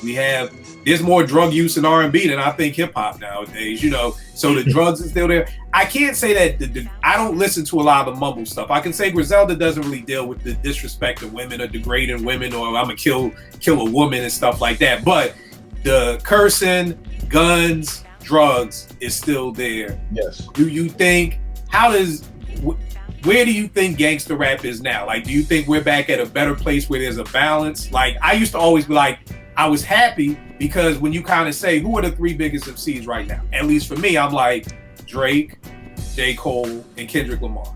Like, I still like the fact that the 3 biggest rappers, at least to me at this time, which I'm sure you ask somebody 21, they'd be like, hell no, those ain't the 3 biggest rappers.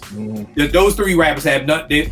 There's nothing street about any of them. You know what I mean? Like that's why even as much as Porsche hates Drake, I don't mind Drake. Hey, you know, look, he's you know, J. Cole ain't nothing gangster about J. Cole. Ain't nobody dying. Kendrick ain't killing nobody. So I at least kind of now do feel like we're not back to a balance of great music. I feel like we're kind of like at Eddie, where you were talking about where we had Tribe in the mid-90s. Like, you know, I still think more people will probably be, well, I don't know, because Kendrick and them sell a lot of records, so I can't say more people listen to Griselda. I just think that there's a better balance than there was before. Do I think it will ever? I don't think we'll ever go back to Straight Outta Compton. I don't think we're ever going to get just good, fun, ain't gonna hurt nobody. The kids play 2-step. I don't think we're ever going back there. But I do at least think we're at a place where if you do get tired of Griselda, you do have somebody else that you could throw on, you know, and that's just it. JR, what do you feel about where we are now with gangsta rap? I love how y'all do you feel like it's still, because you said earlier it kind of messed up R&B. Do you feel like that even does that even weigh anything? Or Griselda, none of them have anything to do, their influence doesn't even trickle into R&B now? I know how y'all was saying at one time that a lot of somebody said that it's like what was it? It was like some of these people talk about it and don't really live it. So it's like a lot of these new cats that's like talking about this stuff, probably 9 out of 10 don't even live this. Not Griselda, not that. Talking about the mainstream ones that's popular right now. They don't. You know what I mean? So I really feel like, to me, it feels like it's the same to me mainstream wise. You know what I'm saying? Because I said, like, after Snoop, this is when labels and executives like, this can sell records. This is what we need. You know what I mean? The other point too is you bring up a great point, because when you're looking at mainstream, like I was talking to T and she was like, well, isn't gangster rap just everything that's on the radio? Because they're degrading women. It's like, you suck my dick. You know, they're shooting at each other in real life. You know what I mean? So I guess that is the thing that, and from our underground world, maybe it's gotten better. But on the mainstream world, everything that's on the radio is like, you know, it's really degrading women. You know what I mean? And stuff like that. So that's a good point. But then back then too, like y'all said, it was more of a balance too. Because again, we had the Tribe, the De La, the this, the that, and they were still mainstream just as well. You know what I'm saying? It's like now it's just like, nope. You know what I'm saying? The only people that we have, like you said, is Kendrick that's talking about something, J. Cole, and unfortunately Drake. You know what I mean? So it's like, and again, Drake may not be talking about nothing, but he's just one of the biggest rappers, and he's not, because ain't killing nobody. Something that you said made me think about it. Like, the reason why I think Griselda, and it comes back to 50 and it goes to Game, because somewhere in the 90s and really the 2000s, if you got shot, you were automatically now like official gangster rapper. Like 50's claim to fame, in my opinion, was I got shot 9 times, and I'm gonna talk about this shit all the time. Yes. Yeah. What was his claim to fame? Niggas came up in the trap house. I got shot 9 times. I survived the game. Then you fast forward to Conway. I got shot, and now here's Griselda. So it's kind of just like, it was almost like that was like the entrance to the game, because I don't think if 50 gets shot, if 50 is just a regular dude from Queens and he doesn't have that story at that time, I don't know if 50 pops. I don't know if Game doesn't get shot, does Game pop? I mean, I know he had the Drake cosign, so maybe. And the same thing with Griselda. Would you say? But do they get those? You got to think. 50 got shot, went to the Poconos, laid up, and came back to Jamaica, Queens, and had ammunition. He doesn't get that ammunition, and none of those things happen. Mm-hmm. Right. Is he here? Right. You know what I'm saying? Mm-hmm. Like one thing led to the next. Are those things? If one thing doesn't happen, none of this stuff happens.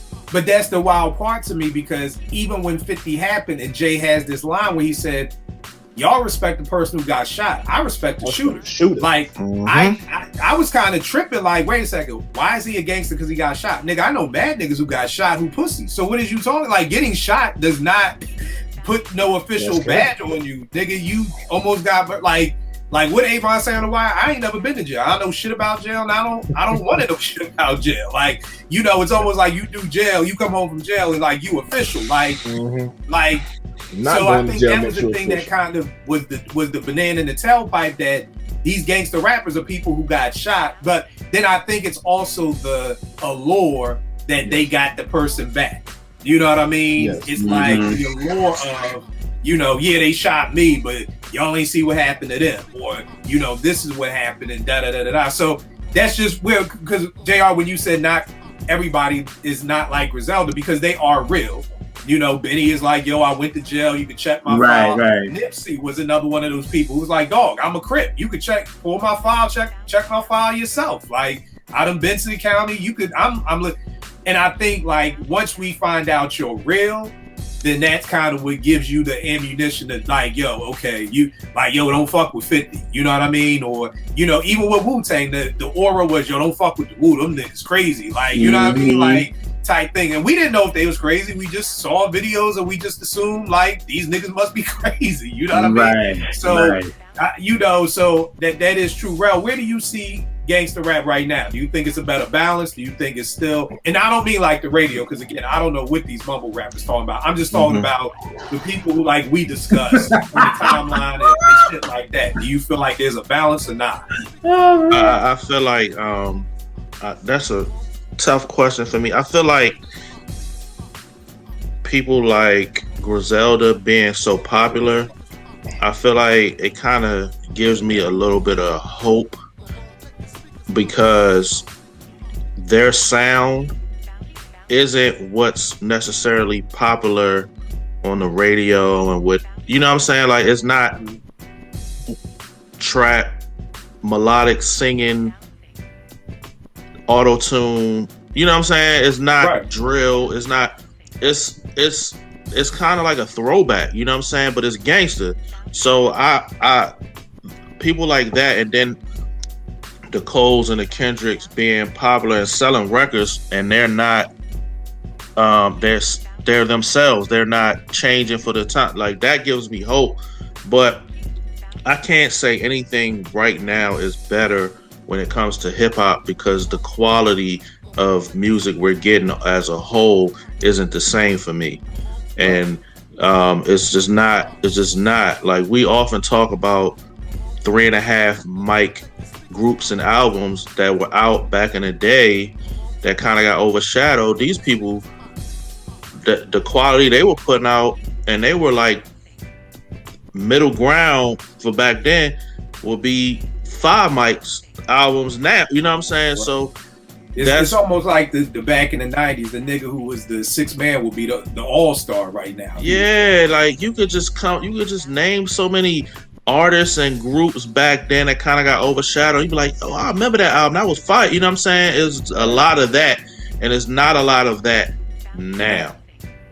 So I think I can't say anything is better for me hip-hop wise now than those days, because of the quality, and, you know, just the memories are not, the experience isn't the same.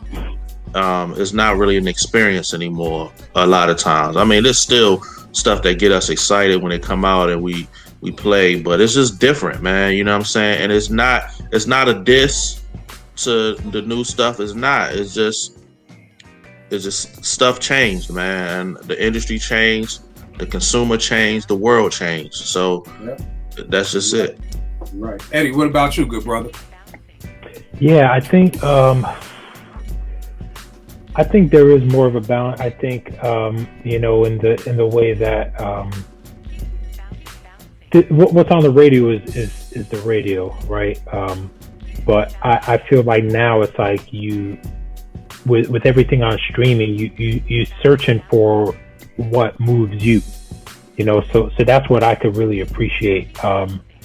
You know, it used to be like when you had to go to the record store, CD store, or whatever, right? Certain albums, if it wasn't what was super popular, like it was probably harder to find. You know, you had to go to different spots for that. Now it's like everything's on streaming, which is good or bad. But I feel like the music in general, a lot of it is diluted. A lot of it feels like you're getting the same album over and over. Like even, you know, I know we've had that conversation, Kill, you know, like Griselda, there was a point in time and I was on them. Am I echoing? No, you good. No, you good. All right. So I was on them a little late, but you know, like there's stuff like I feel like the last album Griselda I would call a classic, like Bonafide Classes is probably or that Tana Talk 3, like, you know, Bonafide 5 mic classic. I feel like stand the test of time type of album, but a lot of the other stuff sound the same. You know, it's just, you know, maybe it's the drum list, maybe it's just I feel like a lot of the MCs also like rapping kind of the same, you know, same kind of cadences and flows, and I don't know, man, like, so, you know, I guess I go in the direction, like, I'm really looking forward to that Sky Zoo album. I feel like he brings me something different, you know what I mean? So stuff like that, you know, I feel like it's a breath of fresh air. I mean, I think it's kind of like Rel said, like, times have changed so much. So what happens is when you're a rapper and you're trying to blow, you just take on whatever somebody else is doing, hoping that, you know, the same thing a label would. Here's the funny part. The same thing a label would tell you to do, that the artist's like, no, I want to be myself. Now the label isn't there. You're telling yourself to bite somebody else's style because it's easier to do that. And drumless hip hop, it's like, okay, cool. Everybody want to rock over loops? Okay, bet. I'm going to rock over loops too. Everybody like making sound effects with guns? I'm going to do the do. I'm going to do all that stuff too. Like, and it's just a constant. I don't know if it's biting. I don't know if it's influence. I don't know what it is, but it's just getting to the point. I look at Griselda almost like Whoop, because nobody gave a fuck about anything above Yonkers or above Mount Vernon. I don't know which one is further up, but whichever one is furthest, nobody gave a fuck about anything that happened above that. Cooks, Stove got us from Syracuse. Nigga, then nobody want to hear nothing about nobody from no Syracuse back in the 90s or the 2000s. They used to say it didn't count. Nothing from nobody from Buffalo. So it's literally like Griselda did with Wu did for Staten, because after Wu came out, you had King Just, you had Shaw, you had all these Staten Island rappers coming out. Did you just say King Just? The Warriors drum. Hey y'all. Hey, yo. Wow. I still play that too. All these rappers coming out of Staten Island who couldn't even think of getting a deal before. And it's the same way. If you from Buffalo, boom, sign them, get them. They from Buffalo, get them. You know, we need Benny the Butcher Part 5. Like, give us another, you know what I mean? So I think that's the wild part, is that, like, Eddie, when you say everybody got the same flows, it's because now everybody is trying to rap for a living. Like, that's now the key. We came up an era where you rapped because you just enjoyed rapping, you know, because you wanted to be known as the best rapper. That was your payment for being a dope rapper, was the respect. You know what I mean? Now you have kids who are like, oh, okay, 38 Special on Twitter talking about how he made 6 figures selling beats. It's like, word? Okay, let me make beats like 38 Special then, so I can make 6 figures selling beats. Yeah. So when money, and the other thing that gets when money is the goal, that's gonna dictate what you do. So that's always gonna be it. So if like I want to, like, if Rec was a new rapper, Rec, why you want to rap? I want to make money. Okay, so that's why you're trying to sound like Griselda, because your goal is not to be the best. Your goal is not to be original. Your goal is not to get props from other MCs. Your goal is strictly to make money. So if that's your goal, then yeah, I guess biting Griselda would be the easiest formula to do versus trying to come out your own way and carve your own lane and do all of that. So it's always about your goal. And I just think a lot of people who even say they love the culture or love hip hop, they love the music. Because first of all, nobody young right now can really understand the culture. So they don't love the culture. They just love the music. They don't even know what the Right. culture is. You just don't love the music. You love the music, but you also love the fact that now you can make money from this music. From his music, yeah. So again, the stuff they do now, we couldn't do. If me and Rel was a group back in '95, we couldn't come out sounding just like Mobb Deep. You know what I mean? Because it would have been like, oh, niggas whack. Niggas think they Mobb Deep. You know, that's what happened when you had the Grave Diggers, and then Russell came out with the Flatliners. That was, or when Onyx came out, and then you had the Hood Rats. It went flat, so that's the problem, is that back in our day, if you came out the same way, you was looked at as whack. It was, how can we be original? Whereas now, again, everybody's goal is to make money. Nobody is out here like, yo, I just want to do it for the love. And I think that's why what you said, Eddie, everybody sounds like to what Rel said about the industry has changed. And now you got to try to do what you can, because nobody's making no money off no streaming. You know what I mean? Nobody's really making any money. Nobody's really getting any checks from DistroKid that's just off the goddamn chains. It's like I make enough a month to maybe take everybody out to dinner.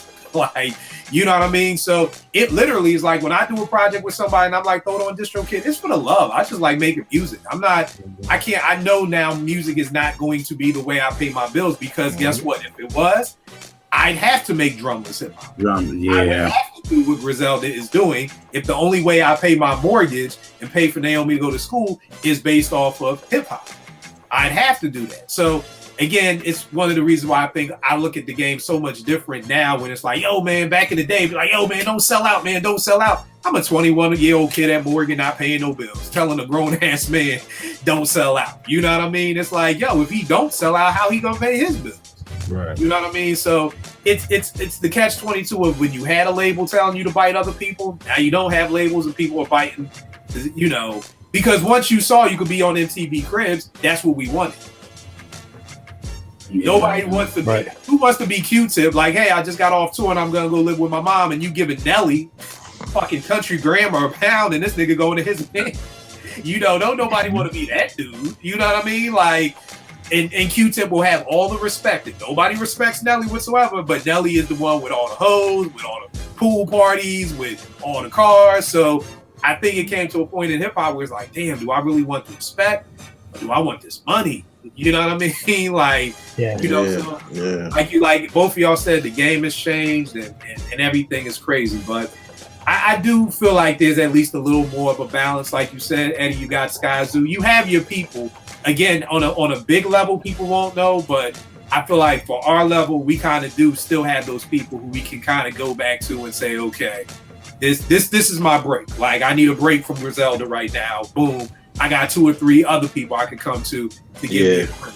Versus maybe years ago when it was like, there is no break. It's either get money, fuck hoes, get money, or, kill 100 people. There's no, which is why I wasn't mad when Ye came out, because I felt like Ye kind of paved the way for the everyday man rapper. Like, Kanye paved the way for the Kid Cudi, for the Kendricks, for the Drakes, for all of them, because like Ye said, I'm wearing a pink polo. Like, ain't nobody trying to sign nobody with a pink polo on with a backpack, just talking about rap. Just, college dropout, Ye was very refreshing.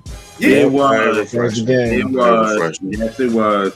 So you kind of like, and I love the word you just used, Ralph, refreshing. It was like them hot summer days. It's like, ooh, God, good. It's a 70-degree day. Like them 100-degree days. Right. Like, it literally was refreshing, and it showed people, guess what? You could kind of just be you.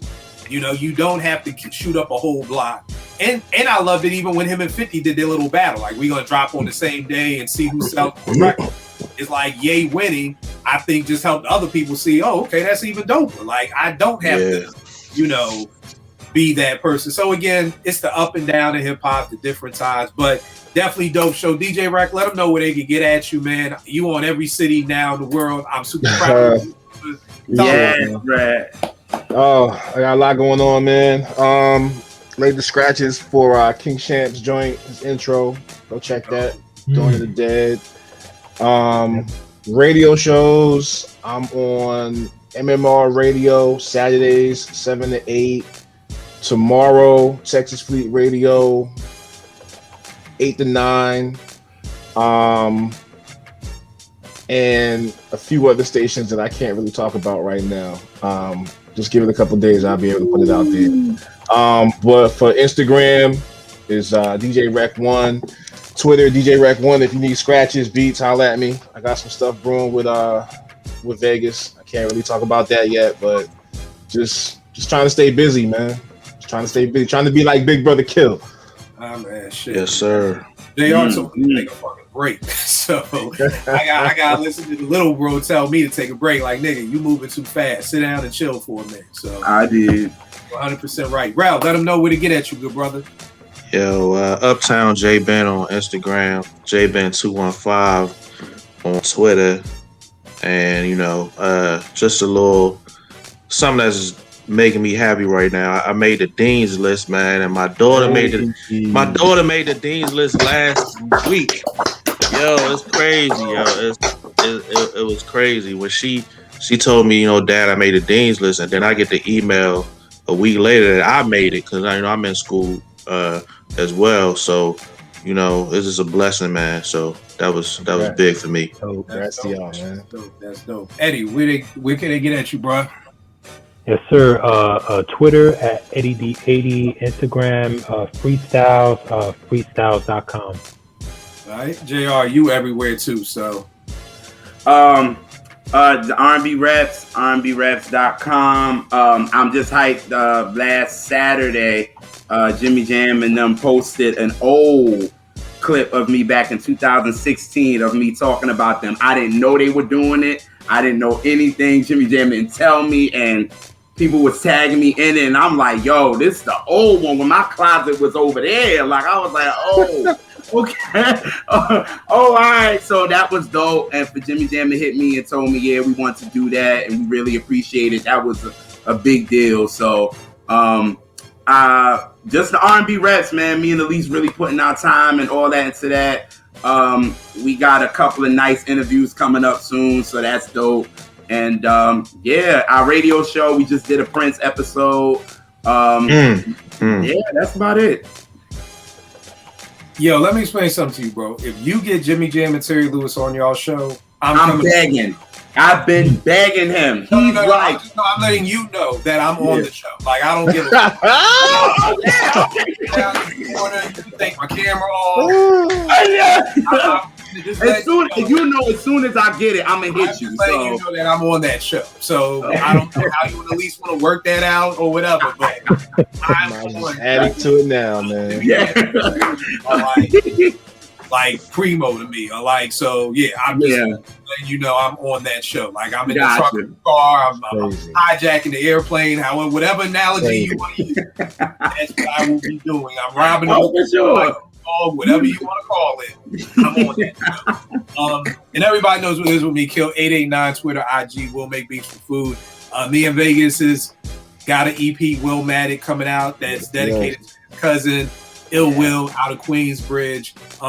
It's a dope EP. I think Ill Will is one of those people who everybody knows, but nobody knows. You know what I mean? Like, if you listen to Nas, you always hear Ill Will, but you really don't hear a lot about him. And Vegas is talking about it on the album through skits, through songs and everything. So I just think it'll be a dope album. It's a breath of fresh air for me, at least. You know what I mean? So definitely a dope album. So definitely be on the lookout for that joint. I will catch y'all next week, good peoples. Peace.